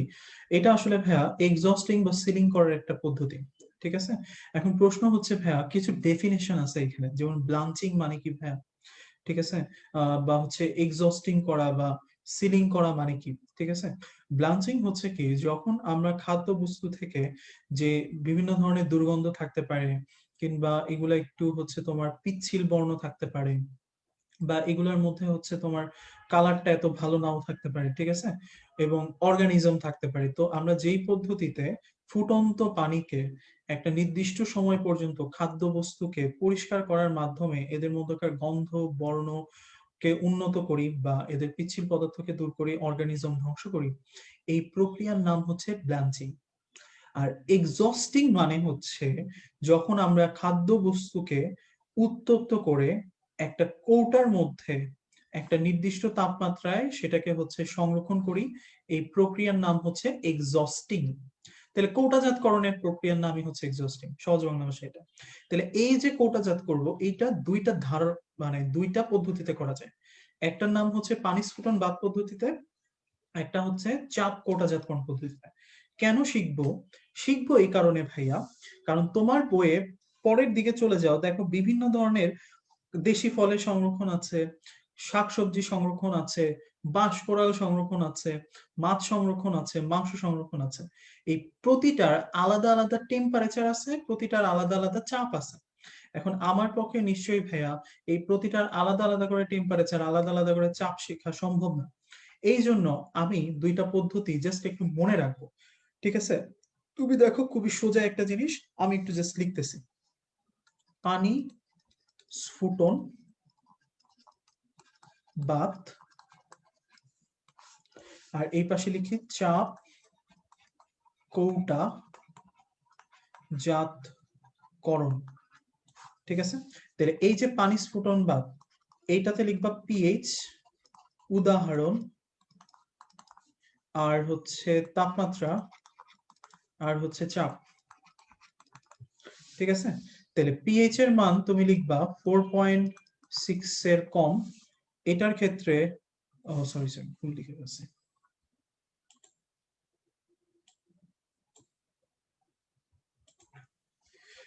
পিএইচ এর মান 4.6 এর কম, পিএইচ এর মান 4.6 এর চেয়ে বেশি।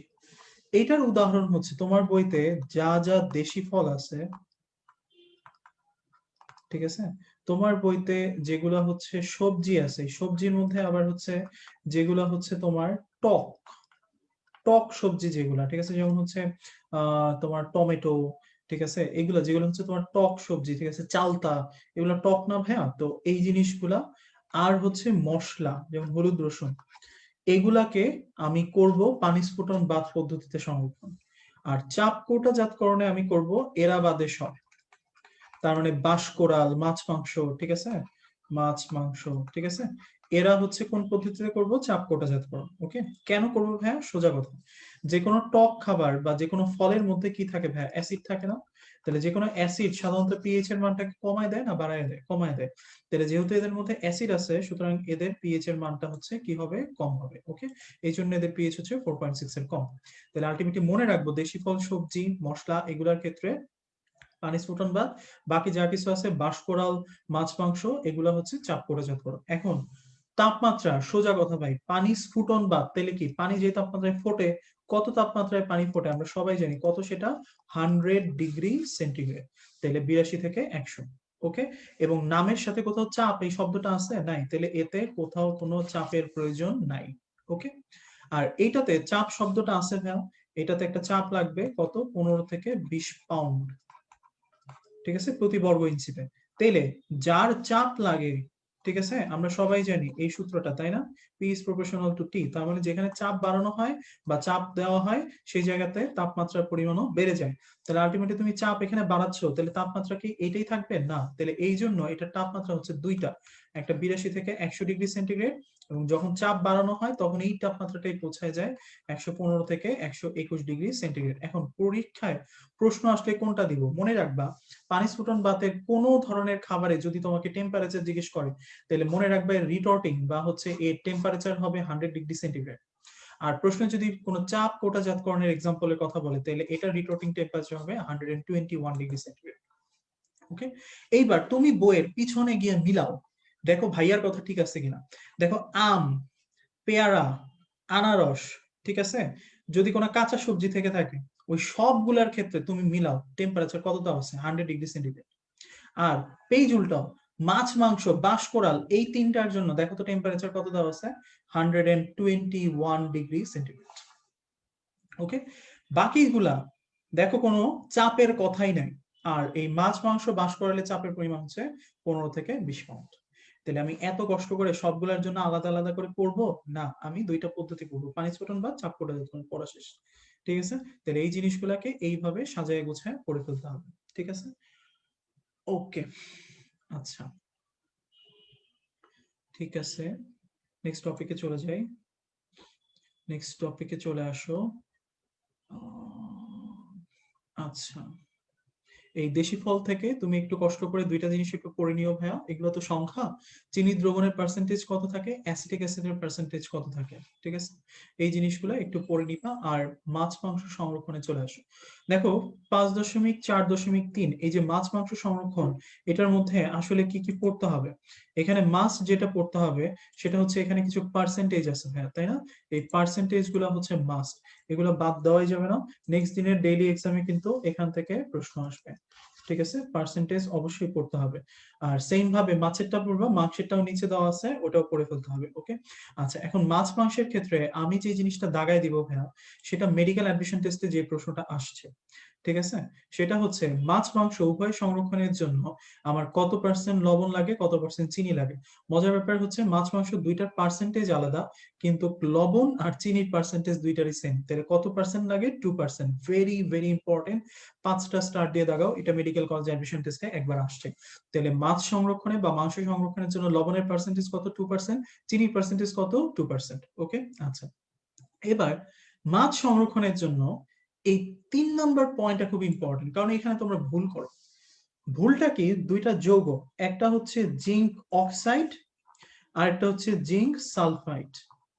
এই জিঙ্ক অক্সাইডটা হচ্ছে আমরা যেই মাছটা সংরক্ষণ করব, এটা নিশ্চয়ই একটা কৌটার মধ্যে সংরক্ষণ করব, এই কৌটার মধ্যে এই জিঙ্ক অক্সাইডের প্রলেপ দেওয়া থাকে, যার ফলে মাছের গায়ে যে প্রোটিনের উপাদান থাকে, এটার মধ্যে যে সালফার থাকে, স্পেশালি দুইটা অ্যামিনো অ্যাসিড, একটা হচ্ছে সিস্টিন আর একটা হচ্ছে মিথিওনিন। তোমরা কিছু অ্যামিনো অ্যাসিড পড়ছো যারা সালফার যুক্ত, তাই না ভাইয়া? এই সিস্টিন, মিথিওনিন, এদের মধ্যে সালফার যৌগটা থাকে, যারা এই জিঙ্ক অক্সাইডের সাথে বিক্রিয়া করে জিঙ্ক সালফেট গঠন করে, যেটা মাছকে উজ্জ্বল করে। ভুল কোথায় করি ভাইয়া?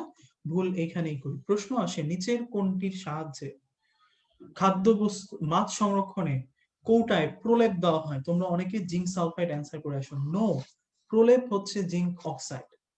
আর যদি প্রশ্নে আসতো যে মাছের রং কোন যৌগের জন্য উজ্জ্বল থাকে, তখন তুমি অ্যান্সার করতে হচ্ছে জিঙ্ক সালফেট। ঠিক আছে, এই দুইটা যৌগের নাম খুব কাছাকাছি হওয়াতে তোমাদের অনেকের ভুল হয়ে যায়, ভুলটা করা যাবে না, এই জিনিসটা একটু খেয়াল রাখতে হবে। ঠিক আছে, ওকে, তাহলে আমরা নেক্সট টপিকে চলে যাই ভাইয়া। আমাদের নেক্সট টপিক হচ্ছে 5.6 কোয়াগুলেশন। ওকে, আজান দিচ্ছে, আজানের ভিতরে একটা কোয়েশ্চেনের অ্যান্সার তোমরা একটু আমাকে দিয়ে দাও। ঠিক আছে, এটা হচ্ছে কয় নাম্বার হবে ভাইয়া? 7 নাম্বার, তাই না? আচ্ছা, 7 নাম্বার কোয়েশ্চেনের অ্যান্সার দাও। আম,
আচ্ছা, 8 নম্বর কোশ্চেনটা হয়তো দেখতে একটু প্রবলেম হচ্ছে, আমি বলে দিচ্ছি।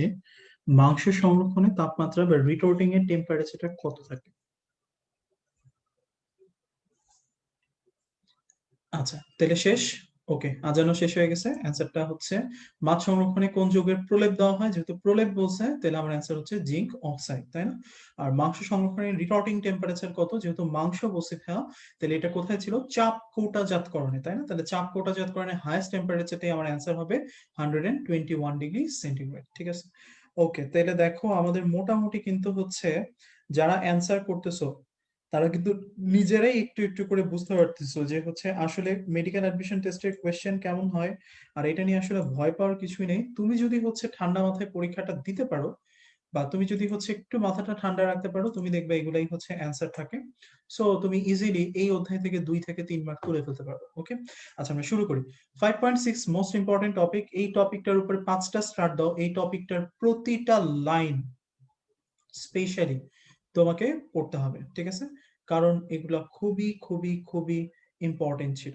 ওকে, আচ্ছা ঠিক আছে, তাহলে এইবার চলে আসুন হচ্ছে আমার নরমালি মিশ্রণ কয় ধরনের হয়। আমরা নরমালি হচ্ছে বইয়ের মধ্যে অনেক ধরনের মিশ্রণ পাই, এখানে 3 ধরনের বলছে, কিন্তু আরো আছে। দ্রবণ হতে পারে, একটা হতে পারে আহ কলয়েড, একটা হতে পারে সাসপেনশন, আবার কোয়াগুলেশনও এক ধরনের মিশ্রণ হয়। ঠিক আছে, তো অনেক ধরনের মিশ্রণ হতে পারে। বইয়ে যেহেতু এই 3টা দিছে, আমি এই 3টার বৈশিষ্ট্যগুলাই পড়বো। ঠিক আছে, এখন এই বৈশিষ্ট্যগুলা পড়ার জন্য আমি একটা স্পেশাল টেকনিকে পড়তাম। ঠিক আছে, টেকনিকটা কি? আমি যেটা যেটার জন্য স্পেসিফিক সেই পয়েন্টগুলো মনে রাখতাম। প্রথম কথা হচ্ছে ভৌত অবস্থা। ভৌত অবস্থায় দুইটা হতে পারে, একটা সমসত্ব, একটা অসমসত্ব। তাহলে তুমি মনে রাখবা একমাত্র সমসত্ব, ঠিক আছে, হচ্ছে একটাই, সেটার নাম হচ্ছে দ্রবণ।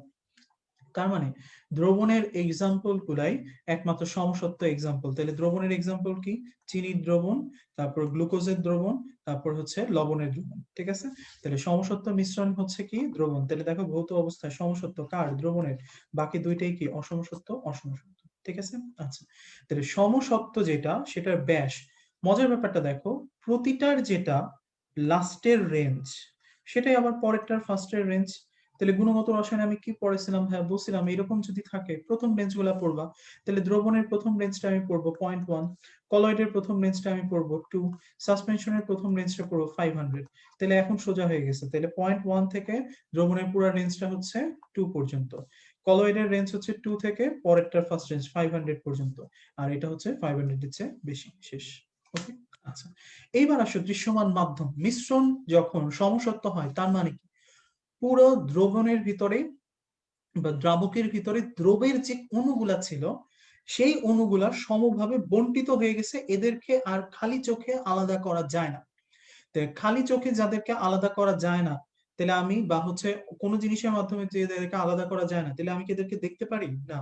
তাহলে দ্রবণ হচ্ছে এক ধরনের অদৃশ্য মাধ্যম। ঠিক আছে, তাইলে অদৃশ্য একমাত্র কে হইতে পারে? একমাত্র দ্রবণ হইতে পারে। ঠিক আছে, সো আমি যে পয়েন্ট গুলাতে হাইলাইট করতেছি তুমি অবশ্যই এই পয়েন্ট গুলাতে হাইলাইট করবা। ওকে।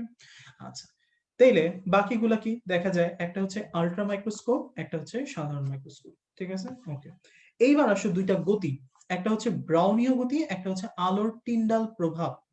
সাধারণত যখন কোনো প্রিজমের ভিতর দিয়ে আলো প্রবেশ করে তখন ওই আলোটা প্রিজমের ভিতর দিক দিয়ে গেলে আমরা হচ্ছে দেখি কি বিভিন্ন ধরনের আলো এসে একই ধরনের একটা রশ্মিতে পরিণত হয়, অথবা প্রিজম যদি চেঞ্জ থাকে তাহলে একই থেকে বিভিন্ন রঙের আলোতে বিচ্ছুরিত হয়ে যায়, তাই না? এটা হচ্ছে এক ধরনের আলোর একটা বৈশিষ্ট্য। এই বৈশিষ্ট্য বা এই টিন্ডাল প্রভাবটা দেখায় শুধুমাত্র কে? শুধুমাত্র দেখায় হচ্ছে কলওয়েট। বাকি কেউ এই টিন্ডাল প্রভাবটা দেখায় না। এখন টিন্ডাল প্রভাব কি সেটা তোমার প্রয়োজন নাই, কারণ পরীক্ষা হলে কোনোদিন আসবে না।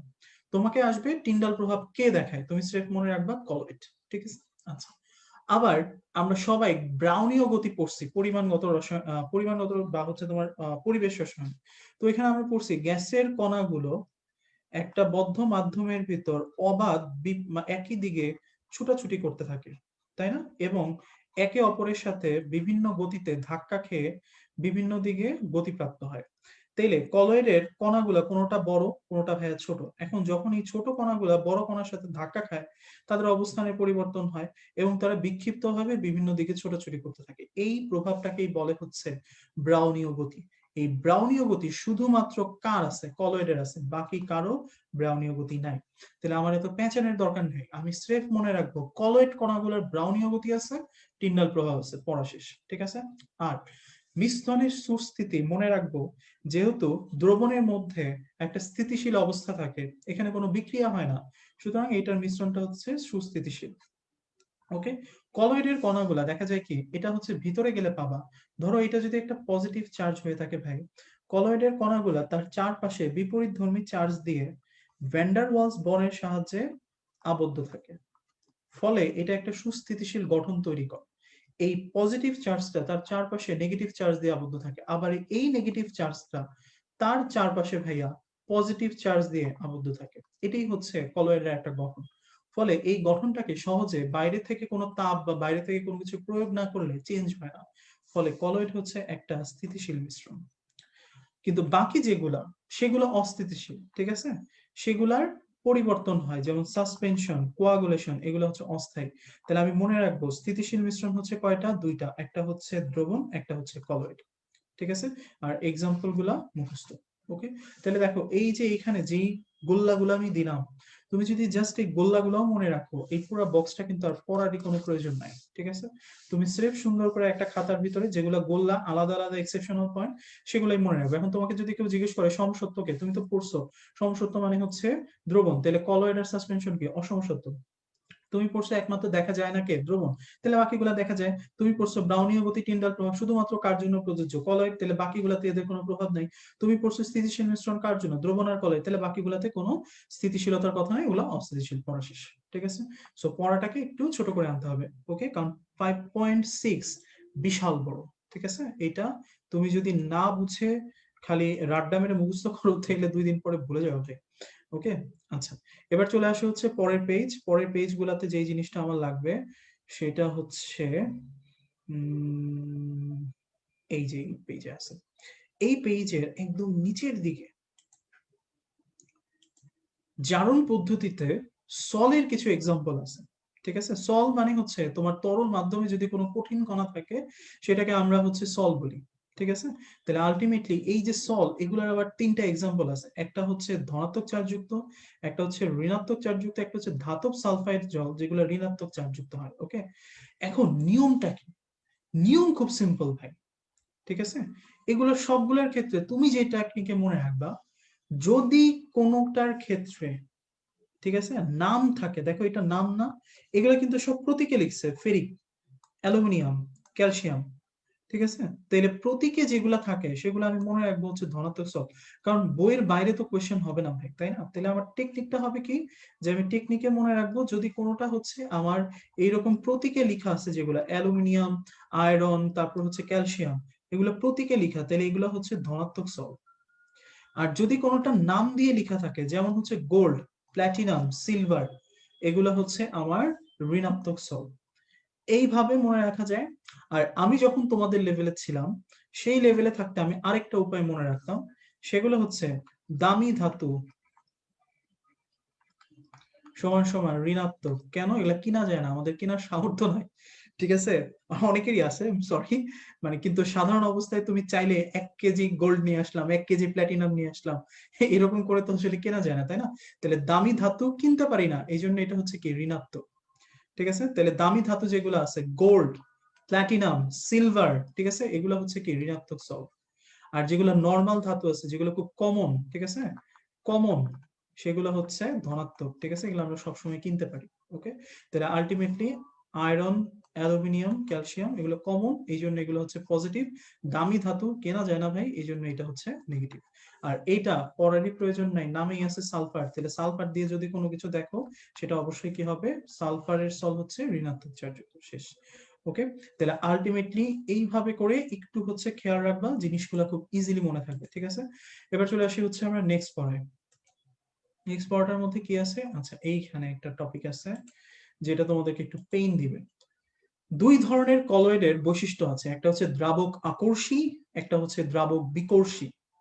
এই দ্রাবক আকর্ষীর স্থায়িত্বের কারণ দুইটা, সরি, বিকর্ষীর স্থায়িত্বের কারণ হচ্ছে দুইটা, আকর্ষীর স্থায়িত্বের কারণ হচ্ছে তিনটা, ঠিক আছে। সো আলটিমেটলি এই জিনিসগুলা তোমাকে একটু জানতে হবে যে কোনটা কার এক্সাম্পল। আমি বিকর্ষীটা পড়বো না, আমি আকর্ষীটাই পড়বো, কারণ আকর্ষীর মধ্যে যে তিনটা পয়েন্ট আছে, বিকর্ষীর মধ্যে সেই দুইটাও আছে। সো আকর্ষীটা পড়াটা বেশি লাভজনক, ঠিক আছে। তাইলে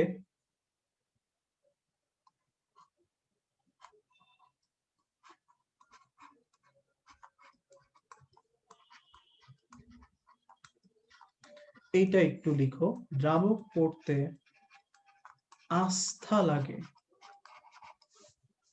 তাই দ্রাবিড় ব্রোকে চাই, ঠিক আছে। আমরা সবাই জানি যে দ্রাবিড়কে ক্রিকেটে কি বলা হয়, দ্য ওয়াল, তাই না? মানে সহজে আউট করা যায় না এরকম। তাইলে আস্থার বিষয়টা আমরা কার জন্য বলি, দ্রাবিড়ের জন্য বলি। তাইলে এটা মনে রাখবো, দ্রাবক পড়তে আস্থা লাগে, তাই দ্রাবিড় ব্রোকে চাই। তাইলে দ্রাবক সরেয়া দিয়ে হচ্ছে আকর্ষী, ঠিক আছে, আকর্ষী। এই যে দ্রাবক আকর্ষী, এদের স্থায়িত্ব, হচ্ছে স্থায়িত্ব, ঠিক আছে, বেশি। তাহলে দ্রাবক আকর্ষী পদার্থগুলো স্থায়িত্ব কম না বেশি? বেশি। ওকে, লাগে মানে হচ্ছে লেগে থাকে এরকম। ওকে, সো তুমি দেখবা যে দ্রাবক আকর্ষীর যে এক্সাম্পল গুলা, এগুলা সবই স্টিকি প্রোডাক্ট, যেগুলো লেগে থাকে, যেমন গাম, জেলি, জিলেটিন, এগুলো সব স্টিকি প্রোডাক্ট, এগুলা হচ্ছে দ্রাবক আকর্ষী, ঠিক আছে। তাহলে লেগে থাকে এরকম প্রোডাক্ট গুলা হচ্ছে দ্রাবক আকর্ষীর উদাহরণ। দ্রাবিড় ব্রোকে চাই, তার মানে হচ্ছে এটা, এই যে এই 3 নম্বর পয়েন্টটা, দ্রাবকায়ন। ব্রোকে চাই মানে হচ্ছে ব্রাউনীয় গতি, চাই মানে হচ্ছে একই চার্জ, ঠিক আছে। তাহলে আলটিমেটলি মনে রাখতে হবে যে আকর্ষী পদার্থের তিনটা বৈশিষ্ট্য থাকে যে কারণে তারা আকর্ষী বৈশিষ্ট্য দেখাতে পারে বা স্থায়িত্ব দেখাতে পারে, এবং এই তিনটা পয়েন্টের মধ্যে একটা হচ্ছে দ্রাবক আয়ন, একটা হচ্ছে ব্রাউনীয় গতি, আর একটা হচ্ছে কলয়েড কণার একই চার্জের উপস্থিতি। আর সাধারণত আকর্ষী পদার্থগুলো স্থায়িত্ব বেশি, এবং এগুলা এমন প্রোডাক্ট যেগুলো হচ্ছে স্টিকি প্রোডাক্ট, যেগুলো লেগে থাকে। এক্সাম্পল হচ্ছে গাম, জেলি, জেলেটিন, শেষ। ঠিক আছে, তাহলে আলটিমেটলি দ্রাবক আকর্ষী, দ্রাবক বিকর্ষী, এই জিনিসগুলো একটু আলাদা করে পড়বা, দেখবা যে হচ্ছে মনে থাকে। আর আকর্ষী পড়ার জন্য এই ছন্দটা একটু খেয়াল রাখবা, ঠিক আছে? ওকে, আমি একটু হচ্ছে এই জিনিসগুলো একটু তাড়াতাড়ি দেখাই দিচ্ছি, কারণ এগুলো আসলে বোঝার টপিক না, সবই হচ্ছে মুখস্থের টপিক। সো আমার আসলে এই জায়গাগুলোতে যত টাইম কম যাবে তত বেশি হচ্ছে শেষ করতে সুবিধা হবে, কারণ পুরোটা পড়া। আচ্ছা, এইবার চলে আসে হচ্ছে পরের পেজে। পরের পেজের মধ্যে এই জিনিসটা কেমনে করে পড়বো ভাই, এটা নিয়ে সবার খুব কথা থাকে যে ভাইয়া এটা কেমনে পড়া যায়। কলয়েডের শ্রেণী দুই ধরনের হয়, একটা হচ্ছে বিস্তরিত বস্তু কণা আর একটা হচ্ছে বিস্তরিত মাধ্যম। ঠিক আছে, তাহলে বিস্তরিত বস্তু কণা আর বিস্তরিত মাধ্যম, এই জিনিসটা আমি কেমনে করে মনে রাখি? তুমি অলওয়েজ মনে রাখবা যে বিস্তরিত বস্তু কণা হচ্ছে সেটা যেটা আমরা দেখি। তাহলে বস্তু কণার উপরে লিখো যা দেখি। আর সরি সরি সরি, ভুল লিখছি। বিস্তরিত বস্তু কণা হচ্ছে যা দিয়ে তৈরি, যা দিয়ে তৈরি। আর মাধ্যম হচ্ছে যা দেখি। ঠিক আছে, তাহলে আলটিমেটলি মনে রাখতে হবে, তুমি একটা এক্সাম্পল চিন্তা করো, যেমন হচ্ছে তোমার ধরো বাটার। বাটার আমরা সবাই দেখছি ভাইয়া, তাহলে বাটারকে নর্মালি আমরা কি অবস্থায় দেখি? ঢেলা হিসেবে, তাই না? তাহলে এটা কি? কঠিন। তাইলে যেটা যা দেখি সেটা হচ্ছে তার মাধ্যম, তাহলে কি অবস্থায় দেখা যায়? কঠিন, তাহলে কঠিন হচ্ছে তার মাধ্যম। আর বাটার আসলে কি দিয়ে তৈরি ভাইয়া? দুধ দিয়ে তৈরি, তাহলে দুধ একটা কি তরল পদার্থ না ভাইয়া? তাহলে এটার বিস্তরিত বস্তু কণা হচ্ছে তরল। ওকে, আবার তুমি যদি চিন্তা করো যে পাকানো ক্রিম, ঠিক আছে, বা ওই যে আমরা শেভিং ক্রিম ইউজ করি, তাহলে শেভিং ক্রিম ভিতরে কি হিসেবে থাকে? লিকুইড হিসেবে। তুমি হচ্ছে ওই ক্যানটা একটু নাড়াও, দেখবা কি লিকুইড এর মতো একটা আওয়াজ আসতেছে। তাহলে যে অবস্থায় দেখি বা যে অবস্থায় থাকে সেটা তার মাধ্যম, তাহলে কি অবস্থায় আছে? তরল। আর ভিতরে অ্যাকচুয়ালি এটা আসলে কি দিয়ে তৈরি? এটা হচ্ছে বিভিন্ন ধরনের গ্যাসের সংমিশ্রণ, যেটাকে আমরা অনেক চাপ দিয়ে তরলে পরিণত করে রাখছি, তাই না? তাহলে এটা কি দিয়ে তৈরি? গ্যাসিয়াস ম্যাটেরিয়াল দিয়ে তৈরি, তাহলে এটার বস্তু কণা হচ্ছে গ্যাস, যে অবস্থায় আছে সেটা হচ্ছে তার মাধ্যম, তাহলে মাধ্যম হচ্ছে তরল। আবার চিন্তা করো, দেখো এটা পুরোটাই চিন্তা করো এবং মজার জিনিস, কুয়াশা। কুয়াশা আমরা সাধারণত কি অবস্থায় দেখি ভাইয়া? গ্যাস, তাহলে তার মাধ্যম হচ্ছে কি? গ্যাস। ঠিক আছে, আবার কুয়াশা আসলে কি? কুয়াশা আসলে হচ্ছে জলীয় বাষ্প, তাই না? পানি। তাহলে কি দিয়ে তৈরি হচ্ছে? পানি দিয়ে, তাহলে পানিটা কি? তরল, তাহলে বস্তু কণা হচ্ছে তরল, মাধ্যম হচ্ছে গ্যাস। ঠিক আছে, তাহলে এই যে এতগুলা পয়েন্ট আছে, এগুলো একটাও হচ্ছে তোমাকে পড়তে হবে না যদি তুমি একটু টেকনিক্যালি পড়ো। ঠিক আছে, তাহলে আমরা যা দেখি সেটা হচ্ছে মাধ্যম, যেটা দিয়ে সেটা তৈরি সেটা হচ্ছে তার বস্তু কণা। পড়া শেষ। ওকে, আচ্ছা, এবার চলে আসে হচ্ছে নেক্সট টপিক। নেক্সট টপিক আমরা চলে যাই। নেক্সট টপিক গুলা হচ্ছে হার্ডি সুলজের নিয়ম। আচ্ছা, হার্ডি সুলজের নিয়মটা হচ্ছে কোয়াগুলেন্টের জন্য। তুমি অলওয়েজ মনে রাখবা, ওই যে আমি একটু আগে তোমাদেরকে বলছিলাম ভাইয়া, হ্যাঁ, একটু নিচে লিখতেছি তোমাদের সুবিধার জন্য। সাধারণত কলয়েড কণাগুলো তার চারপাশে বিপরীতধর্মী চার্জ দিয়ে ভ্যান ডার ওয়ালস বলের সাহায্যে হচ্ছে আবদ্ধ থাকে, এই জন্য এরা সাধারণত একটা স্থিতিশীল গঠন অর্জন করে। কোয়াগুলেন্ট হচ্ছে কি? কলয়েড কণার বিপরীতধর্মী চার্জ। তাহলে ধরো এইখানে যখন আমি একটা পজিটিভ চার্জ, এটা যেহেতু কলয়েডটা নেগেটিভ আছে, আমি সেটার এগেইনস্টে একটা পজিটিভ কোয়াগুলেন্ট দিলাম, তাহলে হবে কি? এই পজিটিভ চার্জটা এই নেগেটিভ চার্জটাকে অ্যাট্রাকশন করবে। এইটার মধ্যে দুর্বল ভ্যান ডার ওয়ালস বল ছিল, এটার আকর্ষণ বলটা এই ভ্যান ডার ওয়ালস আকর্ষণ বলের চেয়ে অনেক বেশি। ফলে এই মাইনাস চার্জটা এই প্লাস চার্জ দিয়ে আকৃষ্ট হবে, ফলে এই ভ্যান ডার ওয়ালস বন্ডটা ভেঙে যাবে। যখনই এই নেগেটিভ চার্জটা এই পজিটিভ চার্জের কাছে চলে গেল, তখন এটার অবস্থানে চেঞ্জ হয়ে গেছে, এটা এখন আর আমার কলয়েড নাই। ঠিক আছে, এখন এটা কি হয়ে গেছে? কোয়াগুলেশন। ঠিক আছে, তাহলে এই বন্ডটা ভেঙে গেছে। এখন তুমি যত চার্জ দিবা, তুমি যদি এখানে আরেকটা পজিটিভ চার্জ দাও, তাহলে এই চার্জটাও এটার কাছে চলে আসবে, তাই না? তাহলে তখন আলটিমেটলি কি হবে? এই চার্জটাও ভেঙে গেছে, এই বন্ডটাও ভেঙে গেছে।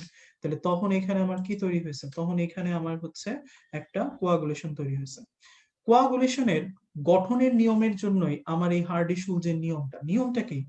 সাধারণত কোয়াগুলেন্ট গুলো হবে কলয়েডের বিপরীতধর্মী চার্জ। তাহলে এখানে মাইনাস ছিল, আমি কি নিয়ে আসছি প্লাস। এইটাই হচ্ছে আমার কোয়াগুলেন্টের নাম্বার 1 বৈশিষ্ট্য। তাহলে কলয়েড কণার বিপরীত চার্জ যুক্ত ক্যাটায়ন বা অ্যানায়ন গুলো কোয়াগুলেন্ট রূপে কাজ করে। ওকে, নাম্বার 1। নাম্বার 2, আমি একটা চার্জ দিছি, একটা বন্ড ভাঙছে, তাহলে কোয়াগুলেশন করার দিকে আগায় গেছে। আরেকটা চার্জ দিব, আরেকটা বন্ড ভাঙবে, তাহলে আরেকটু বেশি কোয়াগুলেশন হবে। আরেকটা চার্জ যদি দেই, তাহলে আরেকটা চলে যাবে, তাহলে আরেকটু কোয়াগুলেশন হচ্ছে। তাহলে আলটিমেটলি আমি যত চার্জ নাম্বার ইনক্রিজ করতেছি, কোয়াগুলেশন করার ক্ষমতা কমে যাচ্ছে না বেড়ে যাচ্ছে? বেড়ে যাচ্ছে ভাইয়া। তাহলে আলটিমেটলি নিয়মটা কি? কোয়াগুলেন্ট গুলো কোয়াগুলেশন করার ক্ষমতা আয়নের চার্জ সংখ্যার সমানুপাতিক। অর্থাৎ কোয়াগুলেন্টের চার্জ সংখ্যা যত বাড়ে, কোয়াগুলেশন ক্ষমতাও তত বৃদ্ধি পায়। ঠিক আছে? তাহলে এই দুইটাই হচ্ছে আমার হার্ডি-শুলজের নিয়ম, যেটা তোমাকে মনে রাখতে হবে এবং যেটা তোমাকে মুখস্থ করতে হবে। তুমি যদি বুঝতে চাও তাহলে আমি তোমাকে বলে দিলাম। কোয়াগুলেন্ট গুলো অলওয়েজ কলয়েডের বিপরীতধর্মী চার্জ। যত বেশি কোয়াগুলেন্টের চার্জ হবে, তত বেশি কোয়াগুলেশন বাড়বে। তাহলে সোজা কোশ্চেন ভাইয়া, একটা মৌল আছে হচ্ছে সোডিয়াম চার্জের, আরেকটা আছে তোমার Fe3+ চার্জের। তোমরা আমাকে বলো তো ভাইয়া, কোনটার কোয়াগুলেশন করার ক্ষমতা বেশি ভাইয়া? সোডিয়ামের নাকি আয়রনের? কোশ্চেন নাম্বার হচ্ছে 9।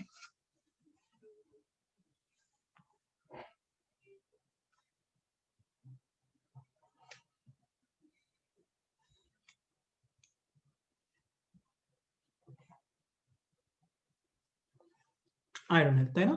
কেন? আয়রনের চার্জ নাম্বারটা কত? 3+। তাহলে আলটিমেটলি যেহেতু এটা 3+, সুতরাং এইটার যেহেতু চার্জ বেশি, তাই এইটার কোয়াগুলেশন করার ক্ষমতাও সোডিয়াম প্লাস আয়নের চেয়ে বেশি। ওকে, শেষ।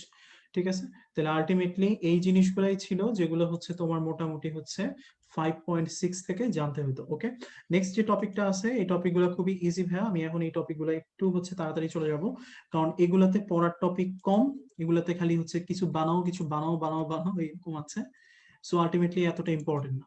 প্রথম কথা হচ্ছে 5.6 দুধের শতকরা সংযুক্তিতে কি পড়বো। নাম্বার 1 কথা, এই যে দুধ, এই দুধটা সাধারণত কিসের কোন হরমোনের কারণে সিক্রেশন হয়? সেই হরমোনটার নাম তোমাদের একটু জানা লাগবে। এই হরমোনটা হচ্ছে প্রোল্যাকটিন হরমোন।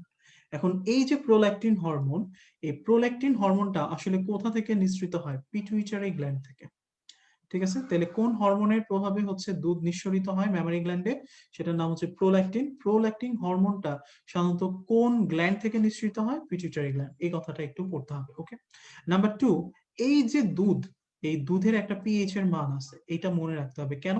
কারণ এই পিএইচ এর মানের যদি কোনো ব্যত্যয় ঘটে, তাহলে দুধের যেই হচ্ছে গুণাগুণ সেটা নষ্ট হয়ে যায়, ব্যাকটেরিয়া জন্মাইতে পারে। ঠিক আছে? এই জন্য দুধের পিএইচ কে সবসময় 6.6 থেকে 6.9 এর ভিতরে রাখতে হয়। আমি কিছুক্ষণ পরে একটা পিএইচ বলবো, তোমরা দেখবা 6.5। ঠিক আছে? আচ্ছা, নেক্সটটা হচ্ছে দুধের প্রধান উপাদানের নাম কি? ভুল করি আমরা, ভুল করা যাবে না। দুধের প্রধান উপাদান কখনোই প্রোটিন না। দুধের প্রধান উপাদান হচ্ছে পানি। কেন ভাইয়া? এই যে দেখেন, প্রণিভেদে পানির পরিমাণ হচ্ছে 82 থেকে 88%, তাই পানি হলো দুধের প্রধান উপাদান। তাহলে আমরা এখানে ভুল করি ভাইয়া, অনেকে প্রোটিন অ্যান্সার করে দেই না, দুধের প্রধান উপাদান হচ্ছে পানি। ঠিক আছে? আচ্ছা, এইবার আসো আমি একটু টেকনিক্যালি পড়বো। কিভাবে টেকনিক্যালি পড়বো? নিচের দিকে চলে যাই, চর্বি থেকে শুরু করি। আচ্ছা, প্রোটিন থেকে শুরু করি, সরি। প্রোটিন তুমি কিভাবে পড়বে? দুধে সাধারণত 3 ধরনের প্রোটিন থাকে। একজনের নাম হচ্ছে ক্যাজিন, একজনের নাম হচ্ছে ল্যাক্টোঅ্যালবুমিন, ল্যাক্টোঅ্যালবুমিন, একজনের নাম হচ্ছে ল্যাক্টোগ্লোবিউলিন। ঠিক আছে? তাহলে একটা হচ্ছে ক্যাজিন, একটা হচ্ছে ল্যাক্টোঅ্যালবুমিন, ল্যাক্টোগ্লোবিউলিন। এই যে ক্যাজিন, এই ক্যাজিনের পরিমাণটা হচ্ছে 82%। এই যে বাকি দুইটা, এই বাকি দুইটাকে একত্রে বলে হচ্ছে হোয়ে প্রোটিন। ঠিক আছে?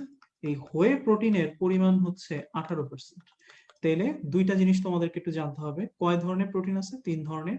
একটা ক্যাজিন, একটা ল্যাক্টোঅ্যালবুমিন, একটা গ্লোবিউলিন। ল্যাক্টোঅ্যালবুমিন, গ্লোবিউলিনকে কি বলে? হোয়ে প্রোটিন বলে একত্রে। কত পার্সেন্ট? 18%। ক্যাজিন আছে কত? 82%। এখন এইটার ব্যতিরেকে ক্যাজিন থেকে কিছু কথা একটু জানতে হবে। নাম্বার 1, এই যে ক্যাজিন, এই ক্যাজিন টোটাল কয় ধরনের আছে? 4 ধরনের। ক্যাজিন হচ্ছে 4 ধরনের। এই ক্যাজিনটা আসলে কি? এই ক্যাজিনটা হচ্ছে ফসফোপ্রোটিন। এটার পার্সেন্টেজ কত? এটার পার্সেন্টেজ হচ্ছে 82%। তাহলে এইটাই হচ্ছে দুধের প্রোটিনের প্রধান উপাদান। ঠিক আছে, তাহলে প্রোটিনের প্রধান উপাদান কোনটা? ক্যাজিন। ওকে, তাহলে এই কয়েকটা কথা একটু কষ্ট করে মনে রাখতে হবে। ওকে, আচ্ছা, নেক্সট আমি এখান থেকে কি পড়ব? ল্যাকটোজ। ল্যাকটোজটা পড়ার জন্য ছোট্ট করে একটা কথা একটু বইয়ের পাশে লিখে রাখো।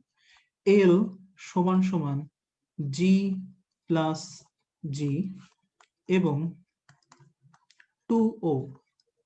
এক ও মানে হচ্ছে অসমোল, আরেক ও মানে হচ্ছে অসমোসিস। মানেটা কি লিখলাম? সাধারণত দুধের মধ্যে একমাত্র ডাইস্যাকারাইড, তাহলে কয়টা হচ্ছে আমার গ্লুকোজ উপাদান আছে? দুইটা।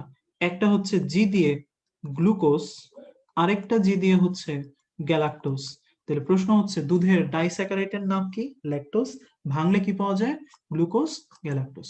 ঠিক আছে, এখন দুধে ল্যাকটোজ কি রূপে অবস্থান করে? ঠিক আছে, এটার নাম হচ্ছে অসমোল। আর ম্যামারি গ্ল্যান্ড থেকে কোন প্রক্রিয়ায় পানিকে টেনে আনে? তাহলে হচ্ছে অসমোসিস।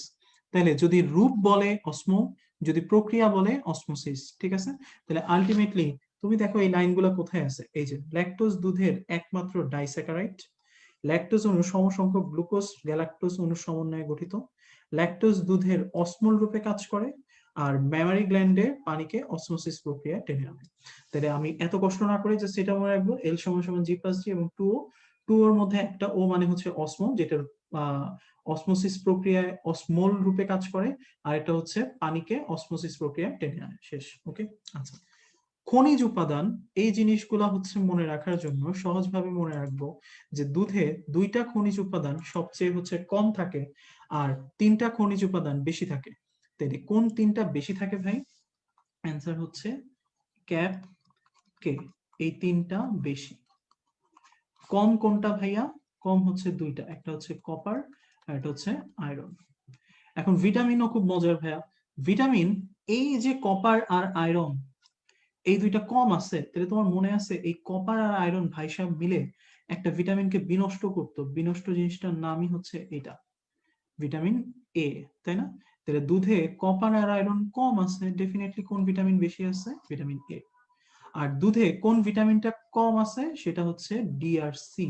কেন সি কম থাকে আমরা সবাই জানি। ভিটামিন সিটা সাধারণত দুধ যদি গরম করা হয়, পাস্তুরাইজ করে ফেলা হয়, তখন কোন ভিটামিনটা নষ্ট হয়ে যায়? ভিটামিন সি নষ্ট হয়ে যায়। এই জন্য দুধে কোন দুইটা ভিটামিন সাধারণত কম থাকে? একটা হচ্ছে ডি আর একটা হচ্ছে সি। ওকে, তাহলে এই কথাগুলাই 5 নম্বর আর 6 নম্বর পয়েন্ট আছে। ওকে, তাহলে একটু দেখে নিও ভাইয়া। আমি একটু চেষ্টা করলাম যে এটা একটু সাজিয়ে দেওয়ার জন্য, কারণ অনেক বড় একটা জিনিস, এটাতে আসলে কি পড়বো সেটা চিন্তা করতে করতে দেখা যায় যে হচ্ছে 1 থেকে 2 ঘন্টা চলে যায়। আমি কিন্তু বলে দিচ্ছি তুমি কি কি পড়বা, সো হচ্ছে এই জিনিসগুলো একটু পড়বা। পরের পেজে যেটা পড়তে হবে সেটা দাগানো আছে ভাইয়া। 5.8 থেকে কি পড়বো? খুবই সোজা কথা ভাই, হেডলাইন গুলো একটু ভালো করে পড়বা। এটা আমরা একটু আগে পড়ছি, দুধ হচ্ছে এক ধরনের কলয়েড, এটার অনেকগুলো প্রক্রিয়ার ধাপ আছে, এই ধাপগুলো তোমাকে জিজ্ঞেস করতে পারে। শীতলীকরণ, রেফ্রিজারেশন, তারপর হচ্ছে মাখন মন্থন, কোয়াগুলেশন, তারপরে হচ্ছে ক্রিম প্রসেসিং বা পাস্তুরায়ন, তারপরে হচ্ছে ফ্রিজিং করা হয়, তারপর মাখন মন্থন করা হয়, আবার হচ্ছে মাখনে লবণ প্রয়োগ করে রেফ্রিজারেশন করে তারপরে বাজারজাত করা হয়। ঠিক আছে, তো তুমি স্টেপ গুলা একটু পড়ে রেখো। এখান থেকে প্রশ্ন আসার সম্ভাবনা 5% আসবে না বলা যায়। ঠিক আছে, জাস্ট দাগানো লাইন গুলা একবার একটু দেখে রাখবা। ওকে, আচ্ছা, এবার চলে আসো 595 নাম্বার পেজ। এই পেজটা ইম্পর্টেন্ট। কেন ইম্পর্টেন্ট? তোমাদেরকে একটু আগে আমি একটা পিএইচ বলছিলাম, মনে আছে? যে দুধের পিএইচ এর মান সাধারণত 6.6 থেকে 6.9 পর্যন্ত নিয়ন্ত্রণ করা দরকার। যদি এর চেয়ে কম হয়ে যায়, যেমন যদি 6.5 হয়ে যায়, তাহলে দুধের মধ্যে এক ধরনের ব্যাকটেরিয়া গ্রো করে, ব্যাকটেরিয়াটার নাম হচ্ছে ল্যাক্টোককাস, যারা জারিত হয়ে দুধের ল্যাকটোজকে কিসে রূপান্তরিত করে? Lactic acid. ঠিক আছে, তাইলে দুধে ব্যাকটেরিয়া জন্মাইতে পারে কত পিএইচ এ? 6.5। এবং কোন অ্যাসিড উৎপাদিত হয়? সেটার নাম হচ্ছে ল্যাকটিক অ্যাসিড। কোন ব্যাকটেরিয়ার সাহায্যে? ল্যাক্টোকক্কাস ব্যাকটেরিয়ার সাহায্যে। এখন দুধে কি কি ব্যাকটেরিয়া বা দুধের সাহায্যে কোন কোন রোগ হইতে পারে সেই জিনিসগুলো তোমাদের জন্য একটু জানতে হবে। তাহলে এই যে দেখো নিচে বলা আছে আমাশা, কলেরা, টাইফয়েড, প্যারাটাইফয়েড ও যক্ষের জীবাণুকে নিষ্ক্রিয় করার জন্য আমরা দুধকে গরম করি বা পাস্তুরাইজেশন করি। তাহলে দুধ দিয়ে সাধারণত এই অন্ত্রের রোগগুলা হতে পারে, আমাশয় হতে পারে, কলেরা হতে পারে, টাইফয়েড, প্যারাটাইফয়েড, যক্ষা। ইম্পর্টেন্ট, ঠিক আছে? আচ্ছা, নেক্সট কথা হচ্ছে পাস্তুরায়ন। তাহলে পাস্তুরায়ন মানে কি? পাস্তুরায়ন হচ্ছে আমরা দুধের মধ্যে জীবাণু ধ্বংস করার জন্য, কিন্তু একই সাথে দুধের ভিতরে যে খাদ্য উপাদানগুলো আছে এগুলাকে ঠিক বজায় রাখার জন্য, কারণ দুধকে যদি আমি বেশিক্ষণ ধরে হচ্ছে জাল দেই তাহলে আমার দুধটা ফেটে যাওয়ার সম্ভাবনা আছে, তাই না? তাহলে আলটিমেটলি তখন হচ্ছে আমার ভিতরে যে খাদ্য উপাদান এগুলো নষ্ট হয়ে যাবে, করা যাবে না। তাহলে আমাকে কি করতে হবে? একটা নির্দিষ্ট তাপমাত্রায় নির্দিষ্ট খুব স্বল্প সময়ের মধ্যে এই প্রক্রিয়াটা করে দুধকে সংরক্ষণ করতে হবে। এটার নামই হচ্ছে পাস্তুরাইজেশন। এখন এই পাস্তুরাইজেশন দুইটা প্রক্রিয়া করা যায়, একটা হচ্ছে হোল্ডার ভাই, একটা হচ্ছে হাই টেম্পারেচার শর্ট টাইম। তোমাকে যেটা জানতে হবে সেটা হচ্ছে কোনটায় কত টেম্পারেচার লাগে, কত সময় লাগে, ঠিক আছে? তাহলে দেখো এখানে বলছে high temperature but short time, তাহলে এখানে টেম্পারেচার বেশি লাগবে কিন্তু সময় কম লাগবে। তাহলে দেখো কত, এটা হচ্ছে 74°C, সময় মাত্র কত, 15 সেকেন্ড। আর হোল্ডারে টাইমটা বেশি লাগে, টেম্পারেচারটা কম লাগে, তাহলে টাইম হচ্ছে দেখো 30 মিনিটের কম, আর টেম্পারেচার হচ্ছে 63 থেকে 66। এই কারণে সাধারণত এখন হোল্ডারটা কম ইউজ করা হয়, এইচটিএসটি টাই বেশি ইউজ করা হয়। ওকে, তাহলে এইচটিএসটি টেম্পারেচার কত, 74, এটা টেম্পারেচার কত, 63 থেকে 66। ওকে, আচ্ছা, ইম্পর্টেন্ট পেজ ভাই, পড়তে হবে ভালো করে যেন হচ্ছে মিস না হয়ে যায়। ওকে, আচ্ছা, নেক্সট চলে আসি আমরা হচ্ছে 596 নাম্বার পেজে।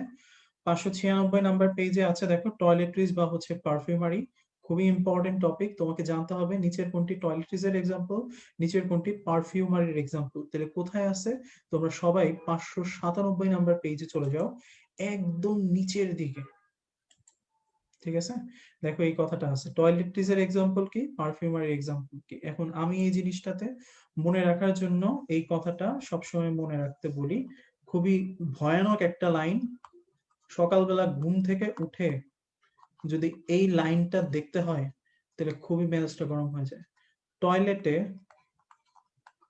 টুথপেস্ট শেষ।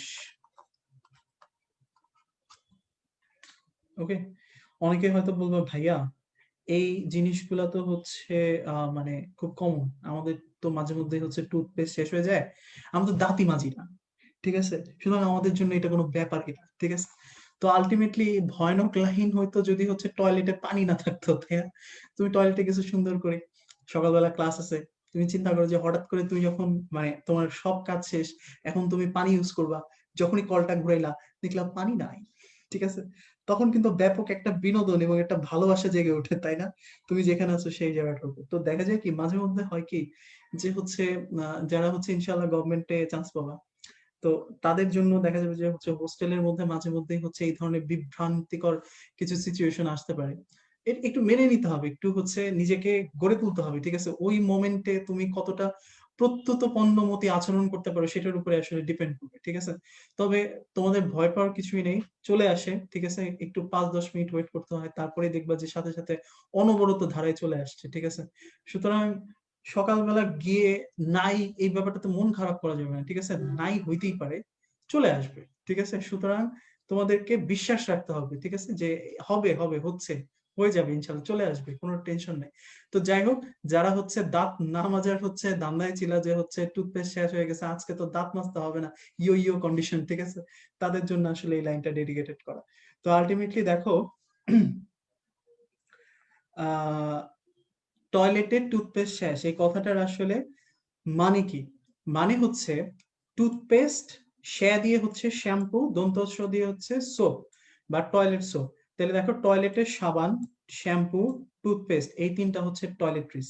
এখন অনেকের মাথায় হাত যে সারা জীবন ধরে হারপিক টয়লেট ক্লিনারকে টয়লেট্রিজ হিসেবে চিন্তা করে আস্তে আস্তে দেখলাম, তাহলে এতদিন পর্যন্ত কি দিয়ে দাঁত মাজলাম, হারপিক দিয়ে? টয়লেট্রিজ দিয়ে দাঁত মাজছি? সিরিয়াসলি? সো তুমি যাহা জানো সেটাই ধ্রুব সত্য কথা নাও হইতে পারে, তাই না? কারণ পরীক্ষার হলে স্যাররা বই থেকে কোশ্চেন করবে, বই যাহা জানে তুমি কি তাহা জানো? জানো না, সুতরাং বলা যায় না যে তুমি আসলে কি দিয়ে দাঁত মাজছো। এখন তুমি মনে রাখবা তুমি যেটা দিয়ে দাঁত মাজছো এটা আসলে টয়লেট্রিজ ছিল, ঠিক আছে? তাহলে আল্লাহর দুনিয়া বাকি যা কিছু আছে, সাবান, স্নো পাউডার, ভ্যানিশিং ক্রিম, যা কিছু আছে সবকিছু হচ্ছে পারফিউমারি। তাই বলে কেউ আবার পার্টিতে যাওয়ার আগে এইভাবে গায়ের মধ্যে স্নো পাউডার মেখে চলেছে না, ঠিক আছে? আচ্ছা, ওকে, আমরা চলে আসি। একটু মজা না করলে তো হয় না, তাই না? খুব বোরিং চ্যাপ্টার এমনিতেই। আচ্ছা, তাহলে টয়লেটিস কোনটা, পারফিউমারি কোনটা, আশা করি ক্লিয়ার হয়ে গেছে, ঠিক আছে? আচ্ছা, এবার দেখো ক্রিম আর লোশনের হচ্ছে পার্থক্য। আচ্ছা, এখন এই জিনিসটার ক্ষেত্রে একটা কথা সবসময় তুমি মনে রাখবা, যে ক্রিম শব্দটা শুনেই কিন্তু বোঝা যাচ্ছে যে ক্রিম মানে কি, যেটার মধ্যে হচ্ছে তেল বেশি থাকে, তাই না? তাহলে যেটাতে তেল বেশি থাকে ভাইয়া, সেটাতে অবভিয়াসলি হচ্ছে আমার কি হয়, সেটাতে আর্দ্রতা ধরে থাকার যে হচ্ছে পসিবিলিটি, সেটা বেশি থাকবে ভাইয়া। এখন আর্দ্রতা ধরে রাখতে কখন হয়? শীতকালে। শীতকালে ত্বকটা শুষ্ক হয়ে যায়, ত্বকের আর্দ্রতা কমে যায়, সজীবতা নষ্ট হয়ে যায়। এই জন্য ক্রিম যেহেতু তেল বেশি আছে, সুতরাং সেটা আমার সজীবতা দিবে, এই জন্য ক্রিমটা আমি ব্যবহার করব হচ্ছে শীতকালে। এই জায়গাটা তোমরা ভুল করো, কোনটা কোন কালে ইউজ করা হয়, শীতকালে ক্রিম নাকি গরমকালে ক্রিম?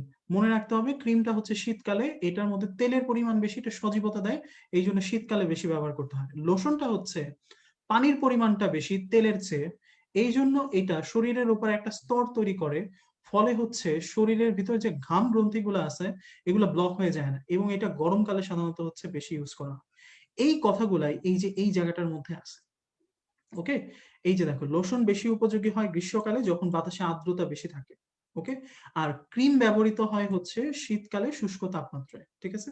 তাহলে এই ছোট ছোট কথাগুলো একটু মনে রাখতে হবে। নাম্বার ওয়ান, ক্রিম হচ্ছে তেল বেশি থাকে, সুতরাং এইটার মধ্যে হচ্ছে সজীবতা তৈরি করবে, বাতাসে আর্দ্রতাটা শরীরের ত্বকের ভিতর ধরে রাখতে সাহায্য করবে, এই জন্য শুষ্ক আবহাওয়া শীতকালে আমরা ক্রিম ব্যবহার করি। লোশনের মধ্যে পানির পরিমাণটা বেশি থাকে তেলের চেয়ে, এই জন্য হচ্ছে নর্মালি দেখা যায় কি, এই জিনিসটা সাধারণত বাতাসে যখন আর্দ্রতা বেশি থাকে তখন আমরা ব্যবহার করি, তার মানে এটা গরমকালে ব্যবহৃত হয়, ঠিক আছে? So cream lotion very very important হ্যাঁ, স্যাররা কিন্তু এই টাইপটা থেকে কোশ্চেন করবে, নেক্সট দিন কিন্তু এখান থেকে কোশ্চেন থাকবে, বলে দিচ্ছি। ওকে, আচ্ছা, চলে আসো হচ্ছে নেক্সট টপিকে। নেক্সট টপিক কি আছে ভাইয়া? অনেকে আমাকে জিজ্ঞেস করে যে ভাইয়া প্রস্তুত প্রণালী পড়বো কিনা। এখন দেখো ভাই, এই যে প্রস্তুত প্রণালী এগুলা তো হচ্ছে নিশ্চয়ই তোমার পরীক্ষার হলে আসবে না, তাই না? যেমন ধরো হচ্ছে তুমি কেমনে মাখন বানাইছো, তোমাকে কি স্যার এসে জিজ্ঞেস করবে এই ছেলে স্ট্যান্ড আপ, বলো কেমনে মাখন বানাই, তুমি সুন্দর করে বলা শুরু করলে যে প্রথমে হচ্ছে একটু দুধ নিলাম, তারপর এটাকে অনেকক্ষণ ধরে জাল দিলাম, তারপর একটু লবণ দিলাম, তারপর আরো তাপমাত্রা দিলাম, একটু সুগন্ধি পদার্থ দিলাম, আরো হচ্ছে নাড়াচাড়া করলাম, দেখলাম সুন্দর করে জমে টমে আসছে, তারপর টুক করে নিয়ে বাক্সের ভিতরে ঢেলে টাপ করে খেয়ে ফেললাম, ঠিক আছে? এটা কেকা ফেরদৌসির কোনো রান্নার প্রোগ্রাম, এটা মেডিকেল কলেজ অ্যাডমিশন টেস্ট, বুঝতে হবে ব্যাপারটা। সুতরাং প্রস্তুত প্রণালী একদম শেখার কোনো প্রয়োজন নাই, তুমি প্রস্তুত প্রণালীর মধ্যে থেকে যেগুলো উপাদান আছে এটা ভালো করে পড়বা, আর আমি যেগুলো দাগিয়ে দিচ্ছি সেগুলো ভালো করে পড়বা। ওকে, আচ্ছা, এবার চলে আসে হচ্ছে পারফিউমারিতে, ঠিক আছে? পারফিউমারিতে আমি কি পড়বো? পারফিউমারিতে যেটা পড়তে হবে সেটা হচ্ছে খুবই গুরুত্বপূর্ণ। নাম্বার ওয়ান, গোলাপ জল। পারফিউমারি আমরা সবাই জানি, সাবান, টুথপেস্ট আর হচ্ছে শ্যাম্পু বাদে সবই হচ্ছে পারফিউমারি। তাহলে গোলাপ জল সাধারণত খাদ্যবস্তুতে আমরা পারফিউমারি হিসেবে ইউজ করি, যেটা ফুড এডিটিভ রূপে ব্যবহৃত হয় খাবারকে সুগন্ধময় করার জন্য। এছাড়াও এটা কোথায় ব্যবহৃত হয়? কসমেটিক ও ওষুধ শিল্পে। ওকে, আচ্ছা, নাম্বার টু, এই যে গোলাপ জল এটা কোন প্রক্রিয়ায় তৈরি করা হয়? স্টিম পাতন প্রক্রিয়া, ঠিক আছে? তাহলে এটা জানতে হবে, গোলাপ জলের প্রস্তুত প্রণালী কোন প্রক্রিয়া? স্টিম পাতন প্রক্রিয়া, ঠিক আছে? নাম্বার থ্রি, এই সংকেত গুলা জানতে হবে। এখন এই সংকেত গুলা খেয়াল করো, আমরা আসলে জানি যেমন পেন্টা ডেকেন, আমরা সবাই জানি সংকেত হচ্ছে কি ডেকেন, তাহলে এরা হচ্ছে অ্যালকেন, তাই না? তাহলে অ্যালকেনের সংকেত কি ভাই? CN H2N+2।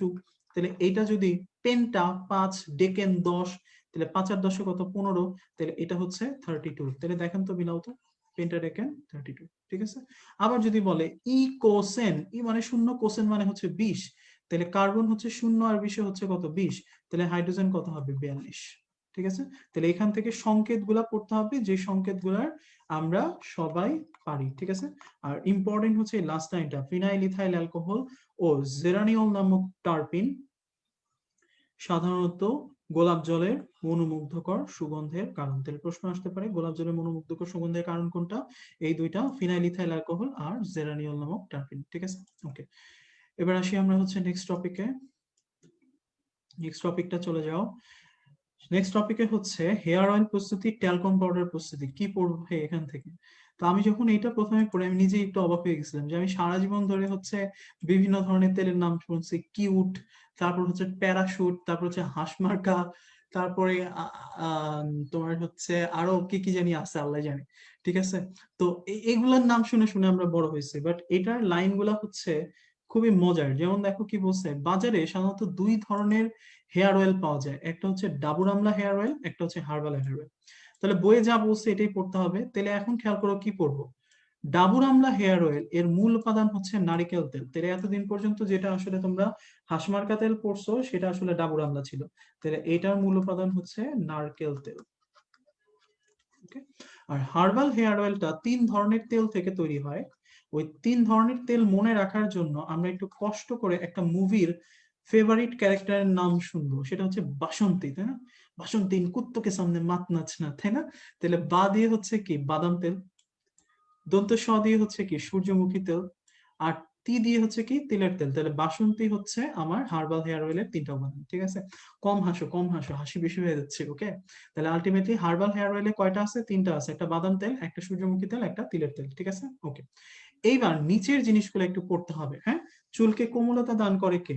মনে রাখবো একটা মুভি সাজে, আমি জানি তোমাদের সবার খুব প্রিয় ছবি পিকে। তাহলে পি দিয়ে হচ্ছে পেট্রোলিয়াম অয়েল, কে দিয়ে হচ্ছে কি ক্যানোলা অয়েল, ঠিক আছে। পেট্রোলিয়াম অয়েল, ক্যানোলা অয়েল হচ্ছে কি চুলের কোমলতা দায়ক। অ্যান্টি অক্সিডেন্ট কিভাবে মনে রাখবে? খেয়াল করো তো ভাই, আমি বলছিলাম অ্যান্টি অক্সিডেন্ট মানেই কোন শব্দটা থাকবে? বিটিবি। তাহলে দেখেন তো এখানে আছে কিনা, বিটি দুইটাই আছে, টারশিয়ারি বিউটাইলেটেড হাইড্রোকুইনন, টিবিএইচকিউ। তাহলে এটা কি হবে? অ্যান্টি অক্সিডেন্ট হবে। এইখানে দেখো বলা আছে ইয়েলো 10, গ্রিন 6, রেড 17, এগুলো সবই কি রঙের নাম না? তাহলে আলটিমেটলি এগুলো কি হিসেবে ব্যবহৃত হয়? রং হিসেবে, ওকে। সো খুবই ইজি ইজি জিনিস ভাইয়া, জাস্ট একটু ঠান্ডা মাথায় চিন্তা করে পড়লেই হয়ে যাবে, ওকে। আচ্ছা, এবার আমরা চলে আসি নিচে। নিচের উদাহরণগুলো খুবই ইম্পর্টেন্ট ভাইয়া। সেটা হচ্ছে ট্যালকম পাউডার প্রস্তুতি, ভেরি ভেরি ইম্পর্টেন্ট, ওকে।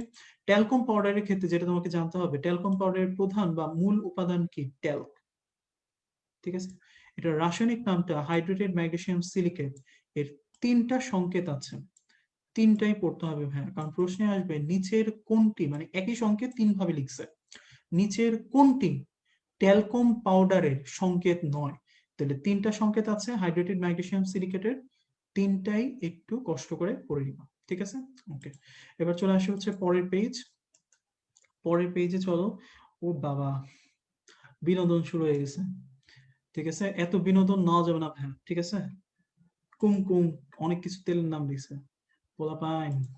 আচ্ছা, এবার আসো পরের পেজে। দেখো এই যে হচ্ছে ট্যালকম পাউডার, এই ট্যালকম পাউডারের উপাদানগুলোর প্রতিটার কাজ বলা আছে। তাহলে আমরা একটু আগে পড়ছি ট্যালক, এটা কি ভাইয়া মূল উপাদান না? মূল উপাদান হিসেবে এটা কি কাজ করে? ত্বককে পিচ্ছিল করে, ঘাম রোধক করে। আমরা তো ট্যালকম পাউডার এই পারপাসে ইউজ করি, তাই না? জিঙ্ক স্টিয়ারেট, ম্যাগনেসিয়াম স্টিয়ারেট, এগুলো সাধারণত কি অ্যান্টিসেপটিক। আবার ম্যাগনেসিয়াম বা ক্যালসিয়াম কার্বনেট, এটার কাজ খুব কমন। এরা সাধারণত কি করে? পাউডারকে হালকা করার কাজে ব্যবহৃত হয় বা ফাঁপানোর কাজে ব্যবহৃত হয়, যেন কোনো ধরনের ফ্রিকশন না করে, কোনো ধরনের অস্বস্তি তৈরি না করে। তেলে পাউডারকে ঝড়ো ঝড়ো করে ফুলিয়ে তোলে, ঠিক আছে। মেন্থল আমরা সবাই জানি এটা কি সুগন্ধি পদার্থ, ঠিক আছে, ওকে। আর এইটার সাথে যেটা তুলনা করে তোমাকে পড়তে হবে সেটা হচ্ছে ভাইয়া বেবি পাউডার। এখন বেবি পাউডার 1 বছরের মেডিকেল কলেজ অ্যাডমিশন টেস্টেরই কোয়েশ্চেন, যেখানে খুব ডিরেক্ট প্রশ্ন আসছিল, নিচের কোনটি বেবি পাউডারে অ্যান্টিসেপটিক হিসেবে ব্যবহৃত হয়? Very very important line, boric acid, very very important, okay. আর বাকিগুলার জিনিসগুলো প্রায় কাছাকাছি। টেল ওই যে একটু আগে বললাম পিচ্ছিন ঘাম রোধ করে, স্টিয়ারেট অ্যান্টিসেপটিক হিসেবে কাজ করে, তাই না? ম্যাগনেসিয়াম কার্বনেট পাউডার হালকা রাখে, ওকে। স্টেরাইল অ্যালকোহল কোমলতা বর্ধক, আর জিঙ্ক অক্সাইড কোমলতা বর্ধক, এই দুইটাই হচ্ছে নতুন। আরেকটা মনে রাখবো, বোরিক অ্যাসিড, এটাতে এক্সট্রা হিসেবে ব্যবহৃত হয়, কি হিসেবে কাজ করে? অ্যান্টিসেপটিক হিসেবে, ওকে। সো আলটিমেটলি এই উপাদানগুলো পড়তে হবে। দয়া করে পার্সেন্টেজ পড়া ট্রাই করো না, মনে থাকবে না। তোমরা উপাদানগুলোই ভালো করে পড়ো আর এগুলোর কার্যকারিতাগুলো ভালো করে পড়ো, ঠিক আছে। এবার চলে আসে হচ্ছে নেক্সট টপিক। এগুলো তো আসলে পড়ানোর টপিক খুব কম, এগুলো জাস্ট হচ্ছে দেখায় দাও যে তুমি এটা এটা পড়বা, এগুলো এগুলো ইম্পর্টেন্ট, এটা এটা দেখতে পারো, ঠিক আছে। Vanishing cream versus cold cream আছে, যে কথাগুলো বলছিলাম ওগুলাই এখানে হচ্ছে একটু ব্যাখ্যা করে পড়ছে, এখান থেকে একটু দেখে নিও, ওকে। আচ্ছা, এইবার চলে আসো লিপস্টিক। হুম, লিপস্টিকে আমরা হচ্ছে যেই জিনিসটা পড়বো সেটা ছোট্ট একটা লাইন, এই লাইন। উপাদানগুলো তুমি যদি নাও পড়ো কোনো সমস্যা নাই, কিন্তু এই লাইনটা পড়তেই হবে। লিপস্টিকের মূল উপাদান কি? মোম আর তৈল। খুবই খুবই ইম্পর্টেন্ট, ভেরি ভেরি ইম্পর্টেন্ট, ঠিক আছে। ট্রিপল স্টার, ওকে। এই লাইনটা বাদ দিতেই পারবে না, খুবই গুরুত্বপূর্ণ একটা লাইন মনে রাখতে হবে, লিপস্টিকের মূল উপাদান হচ্ছে মোম বা তৈল, ঠিক আছে। এবার আসো হচ্ছে next topic, after shave. After শেভটা মনে রাখার জন্য আমাদের একটা ছোট্ট টেকনিক আছে, ওই টেকনিকটা একটু মনে রেখো, যে আমরা তিনটা অক্ষর দিয়ে তিনটা কথা একটু মনে রাখবো। এম এ এফ, মাফ। তাহলে এম দিয়ে হচ্ছে ময়শ্চারাইজার, এ দিয়ে হচ্ছে অ্যান্টিসেপটিক, এফ দিয়ে হচ্ছে ফ্র্যাগনেন্স, ঠিক আছে। মজার ব্যাপার হচ্ছে এই যে ময়শ্চারাইজার, এই ময়শ্চারাইজার হিসেবে আমরা ইউজ করি কি ভাইয়া, গ্লিসারিন, তাই না ভাই? এবং এই ময়শ্চারাইজার গ্লিসারিন শুধুমাত্র আফটার শেভেই ব্যবহৃত হয় না, এছাড়া আরো অনেক কিছু আছে, যেমন লিপস্টিক, স্নো ভ্যানিশিং ক্রিম, এগুলাতেও আমার গ্লিসারিনটা ময়শ্চারাইজার হিসেবে ব্যবহৃত হয়। তাহলে একবারে মনে রাখবো, গ্লিসারিন কোথায় কোথায় ময়শ্চারাইজার হিসেবে ব্যবহৃত হয়, আফটার শেভে, লিপস্টিকে, স্নো বা ভ্যানিশিং ক্রিমে, ঠিক আছে। ওকে, পার্সেন্টেজ কিন্তু পড়তে হবে না, বারবার করে বলে দিচ্ছি ভাইয়া, তুমি পার্সেন্টেজ চাইলে, কেউ যদি চাও ভাইয়া পড়বো, পড়তে পারো, আমার কোনো সমস্যা নেই, কিন্তু তুমি কতখানি মনে রাখতে পারবে ভাইয়া, এটা নিয়ে আমার ডাউট আছে, কারণ আমি নিজেও হচ্ছে এগুলো মনে রাখতে পারিনি, ঠিক আছে।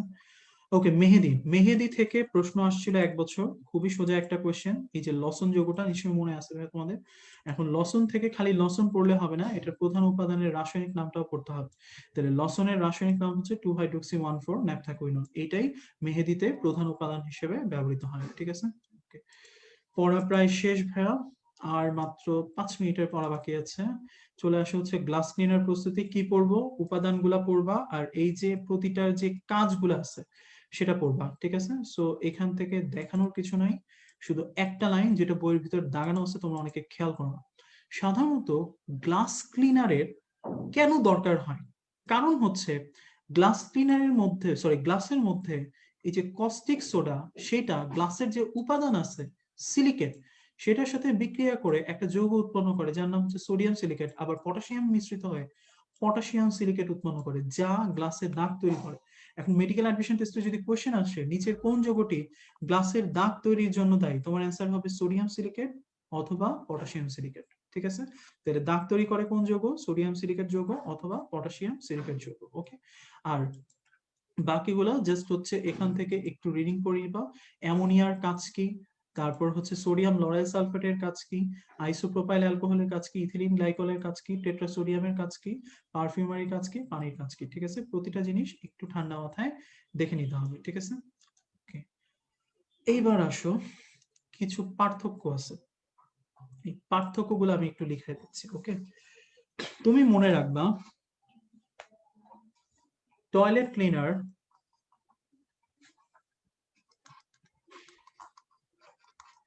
Versus glass cleaner. টয়লেট ক্লিনারের ক্ষেত্রে আমরা সাধারণত, ঠিক আছে, যেটা তোমার হচ্ছে জীবাণুনাশক হিসেবে ব্যবহার করি, সেটার নাম হচ্ছে ব্লিচিং পাউডার বা ক্যালসিয়াম পারক্লোরেট এবং ফেনল, এটা হচ্ছে টয়লেট ক্লিনারে। আর সাধারণত ভাইয়া গ্লাস ক্লিনারে যেটা আমরা ব্যবহার করি সেটার নাম হচ্ছে ইথিলিন গ্লাইকল, ঠিক আছে। ওকে, তাহলে জীবাণুনাশক হিসেবে এখানে দেখো আমার ব্যবহৃত হয় হচ্ছে ফেনল, এইখানে ব্যবহৃত হয় হচ্ছে ক্যালসিয়াম হাইপোক্লোরাইড, আর গ্লাস ক্লিনারের ক্ষেত্রে আমার ব্যবহৃত হয় হচ্ছে ইথিলিন গ্লাইকল, ঠিক আছে। মূল উপাদান, টয়লেট ক্লিনারের মূল উপাদানের নাম হচ্ছে সোডিয়াম হাইড্রোক্সাইড অথবা সোডিয়াম লরাইল সালফেট।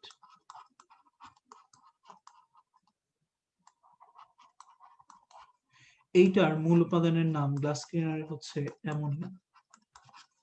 তোমরা এই জায়গা দুইটাতেই ভুল করো ভাইয়া, কারণ হচ্ছে কি অনেকগুলো উপাদান আছে, তো তোমরা মনে রাখতে পারো না যে জীবাণুনাশকে এইটার কোনটা এটার কোনটা, মূল উপাদান এইটার কোনটা এটার কোনটা, ওকে।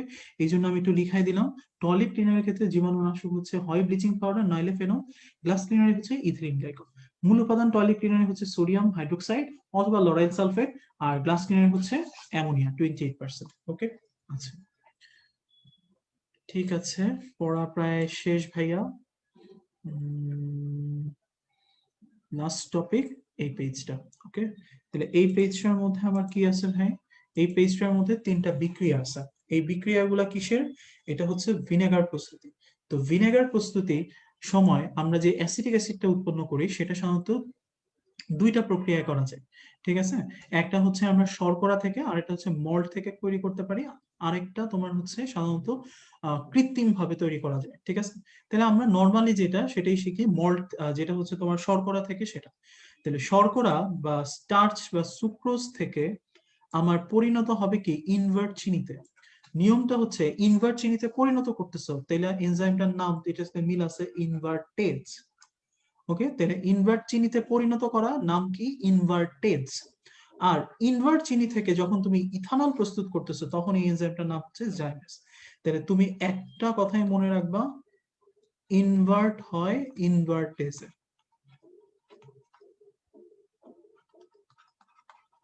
ইনভার্ট হয় ইনভার্টেজে, এই লাইনটুকু মনে রাখবা। কারণ হচ্ছে এনজাইম গুলার নামে খুব প্যাচ লাগে ভাইয়া, এবং আমরা ডেইলি এক্সামে দিলে মোটামুটি 20% পাবেন ভুল করে, কোনটা ইনভার্টেজ কোনটা জাইমেস। তাহলে তুমি মনে রাখবা ইনভার্ট হয় ইনভার্টেজে, এই কথাটা, ঠিক আছে? তাহলে ইনভার্ট থেকে ইথানল হয় কোনটার সাহায্যে? জাইমেস। এটা টেম্পারেচার 37, এটা টেম্পারেচার 20 থেকে 24, ঠিক আছে? ওকে, আরেকটা বিক্রিয়া তোমাদেরকে একটু জানতে হবে, যেটা 3 নাম্বার বিক্রিয়া এটার, সেটা হচ্ছে এটা। ইথানল থেকে আমরা অ্যাসিটিক অ্যাসিড উৎপন্ন করি। তাহলে স্টেপ বাই স্টেপ ইনভার্টেজ হচ্ছে, সরি, ইনভার্ট চিনি হচ্ছে ইনভার্টেজের সাহায্যে, ইনভার্ট চিনি থেকে ইথানল হচ্ছে জাইমেজের সাহায্যে, ইথানল থেকে অ্যাসিটিক অ্যাসিড হচ্ছে অ্যাসিটোব্যাক্টরের সাহায্যে, ঠিক আছে? তাহলে আলটিমেটলি এই কয়েকটা কথাই জাস্ট একটু মনে রাখো, আর কিছু লাগবে না। আরেকটা প্রশ্ন তোমাদের বইয়ের একদম লাস্ট পেজের মধ্যে আছে, যেটা অ্যাকচুয়ালি হচ্ছে আমি খুব বেশিবার দেখিনি যে হচ্ছে এই প্রশ্নটা আসছে, বাট তারপর একটু পড়ে নিবা। সেটা নাম হচ্ছে ভিনেগারের সাহায্যে খাদ্যবস্তু সংরক্ষণ, যেটাকে আমরা বলি পিকলিং, ঠিক আছে? তাহলে পিকলিং এর জন্য এই প্রথম কয়েকটা লাইন একটু কষ্ট করে পড়ে নিবা, তাহলেই হয়ে যাবে, ঠিক আছে? So that's it. আমার মনে হয় যে হচ্ছে এর চেয়ে বেশি ওই অধ্যায় পড়াটা খুবই টাফ ভাই। আমি তোমাদেরকে অনেকগুলো কোয়েশ্চেন দিতে চাইছিলাম, কোয়েশ্চেন গুলা আমি 9টার মতো দিতে পারছি। সো আমার মনে হয় যে হচ্ছে একটু ভালো করে দেখো আহ পড়া যায় কিনা। আমার মনে হয় যে হচ্ছে অধ্যায়টা একটু বড়, কারণ আজকে পুরো অধ্যায়টা ছিল।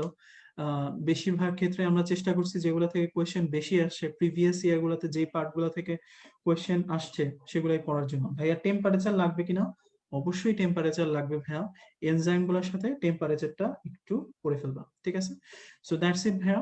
আমি জাস্ট হচ্ছে এই অধ্যায়ের ক্ষেত্রে তোমাদের ইম্পর্টেন্ট টপিক কোনগুলো, ইম্পর্টেন্ট টপিক ওগুলাই যেগুলো হচ্ছে তোমরা তোমাদের স্পেশাল এক্সামে এর আগে দিয়ে আসছো, সেই জিনিসগুলাই হচ্ছে তোমাদের জন্য সবচেয়ে ইম্পর্টেন্ট।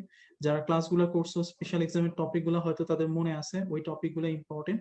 আমাকে যদি জিজ্ঞেস করো, তাহলে আমি যদি হচ্ছে কখনো কোয়েশ্চেন করি এই অধ্যায়গুলো থেকে, তাহলে আমি স্বভাবতই হচ্ছে কোয়েশ্চেন করতে চাবো হচ্ছে 3টা যে রাসায়নিক প্রিজারভেটিভ আছে সেগুলার এক্সাম্পল থেকে, আমি কোশ্চেন করতে চাবো হচ্ছে তোমার সারের নামগুলো থেকে, আমি কোশ্চেন করতে চাবো হচ্ছে তোমার প্রাকৃতিক প্রিজারভেটিভের যে কাজগুলো আছে সেগুলো থেকে, পানি স্ফুটন বা চাপ প্রোটোজাতকরণ ইম্পর্টেন্ট টপিক অবশ্যই পড়তে হবে, coagulation super duper important topic, যে কয়টা টপিক পড়াইছি ভাইয়া, এবং 5.6 এ যে কয়টা টপিক দেওয়া আছে দাগানো স্পেশালি, সেগুলো তুমি একদম বাদ দিতে পারবে না, ইম্পর্টেন্ট। 5.7 ইম্পর্টেন্ট, দুধের শতকরা সংযুক্তি। প্রস্তুত প্রণালীগুলোর মধ্যে আমার কাছে মনে হয় যে হচ্ছে ইম্পর্টেন্ট যদি হয় সেটা তুমি মনে রাখবা, প্রতিটা প্রস্তুত প্রণালী যেটা প্রধান উপাদান আছে, যেমন টেল, এটা হচ্ছে তোমার ট্যালকম পাউডারের প্রধান উপাদান, বোরিক অ্যাসিড কোনটার অ্যান্টিসেপটিক হিসেবে ব্যবহৃত হয়, এই টাইপের কোশ্চেন গুলো, স্নো এর প্রধান উপাদানের নাম কি, তাই না? তারপর স্টিয়ারিক অ্যাসিড, তারপর হচ্ছে ভ্যানিশিং ক্রিমের প্রধান উপাদান নাম কি, স্টিয়ারিক অ্যাসিড। মোম কিসের প্রধান উপাদান, লিপস্টিকের ক্ষেত্রে, তাই না? তো আলটিমেটলি এই যেগুলো হচ্ছে তোমার প্রধান উপাদান, গ্লাস ক্লিনার, টয়লেট ক্লিনার, এই কোয়েশ্চেন গুলো সুপারফিশিয়াল। তুমি যখন রিভিশন দিতে যাবা এই কোয়েশ্চেন গুলো বারবার করে পড়বো, তাইলে হবে কি, কোয়েশ্চেন তুমি গত 5-7 বছরেরটা খুলে দেখো, এগুলাই আসছে। কোনটার চিনি দ্রবণের পার্সেন্টেজ কত, কোনটা কার এক্সাম্পল, কোনটা সংরক্ষণে কি ব্যবহৃত হয়, কিংবা হচ্ছে কোনটার প্রধান উপাদান কি, এর বাইরে এই অধ্যায় থেকে কোয়েশ্চেন খুবই কম আসছে। তাহলে স্যাররা যখন কোয়েশ্চেন করবে প্রিভিয়াস ইয়ারে অবশ্যই দেখবেন যে এই টাইপগুলো থেকে কোয়েশ্চেন হয়, সো তারাও ওই জায়গা থেকে কোয়েশ্চেন করার চিন্তা করবে। সো তুমি এই জিনিসগুলো খুব ভালো করে পড়ে ফেলো, ইনশাল্লাহ এই অধ্যায়টা অবভিয়াসলি একটু টাফ এই কারণে, কারণ এটার মধ্যে অনেকগুলা টপিক আছে যেটা তোমার অবজেক্টিভের কোশ্চেন চাইলে ওই পেজ থেকেই 20-30টা করে ফেলা যায়। সো ওই জায়গাগুলো থেকে টেকনিক্যালি কিভাবে পড়বা সেগুলোই কিন্তু ক্লাসের মধ্যে দেখানো হবে। বাকি জিনিসগুলো হচ্ছে তোমার মুখস্থ। অধ্যায় অবভিয়াসলি বড়, সো যতটুকু দাগানো আছে কেউ যদি সময় না পাও ততটুকু পড়ো। ইনশাল্লাহ 2টা কোশ্চেন 3টা কোশ্চেন যাই আসুক দাগানোর ভিতর থেকেই আসবে। যারা বেশি পড়বা অবভিয়াসলি প্রিভিলেজ বেশি পাবা, ডেইলি এক্সামে তারা একটু অ্যাডভান্টেজ তো পাবাই, এটা খুব সিম্পল ব্যাপার। বাট কেউ যদি মনে করো যে আমি আপ টু ডেট একদম বেস্ট প্রিপারেশন নিতে যাচ্ছি, সো তুমি দাগানোটুকু পড়লেও আমার কাছে মনে হয় যে এই অধ্যায়ের জন্য বেস্ট প্রিপারেশন হবে। ঠিক আছে, সো ভালো করে পড়ো ভাইয়া, বেস্ট অফ লাক। তোমাদের জন্য অনেক শুভকামনা ভাইয়া, তোমরা অনেক কষ্ট করতেছো, অনেকদিন ধরে পড়তেছো। সো তোমাদের আসলে সাকসেস হওয়াটা খুব জরুরি, কারণ এতদিন ধরে আসলে আমরাও পড়ি নাই। মানে এতদিন ধরে পড়াটা আসলে অনেক বড় হচ্ছে একটা ক্রেডিটের ব্যাপার, যে এতদিন ধরে একটা বই একটা লক্ষ্যের পিছনে দাঁড়ায় পড়তেছি, মানে এটা বিগ টাস্ক। ঠিক আছে, সো ভালো করে পড়ো ভাইয়া, বেস্ট অফ লাক। তোমাদের সবার জন্য অনেক অনেক শুভকামনা থাকলো। আশা করি সবার এক্সাম খুবই ভালো হবে, সবার মেডিকেল কলেজ ইনশাল্লাহ অনেক ভালো হবে, কারণ উপরওয়ালা সব দেখতেছে তোমরা যারা কষ্ট করতেছো, ইনশাল্লাহ তাদের কষ্টটা সফল হবে। ঠিক আছে, থ্যাংক ইউ ভেরি মাচ ভাইয়া। আসসালামু আলাইকুম, আল্লাহ হাফেজ। সবার জন্য অনেক দোয়া, আমার জন্য দোয়া করো।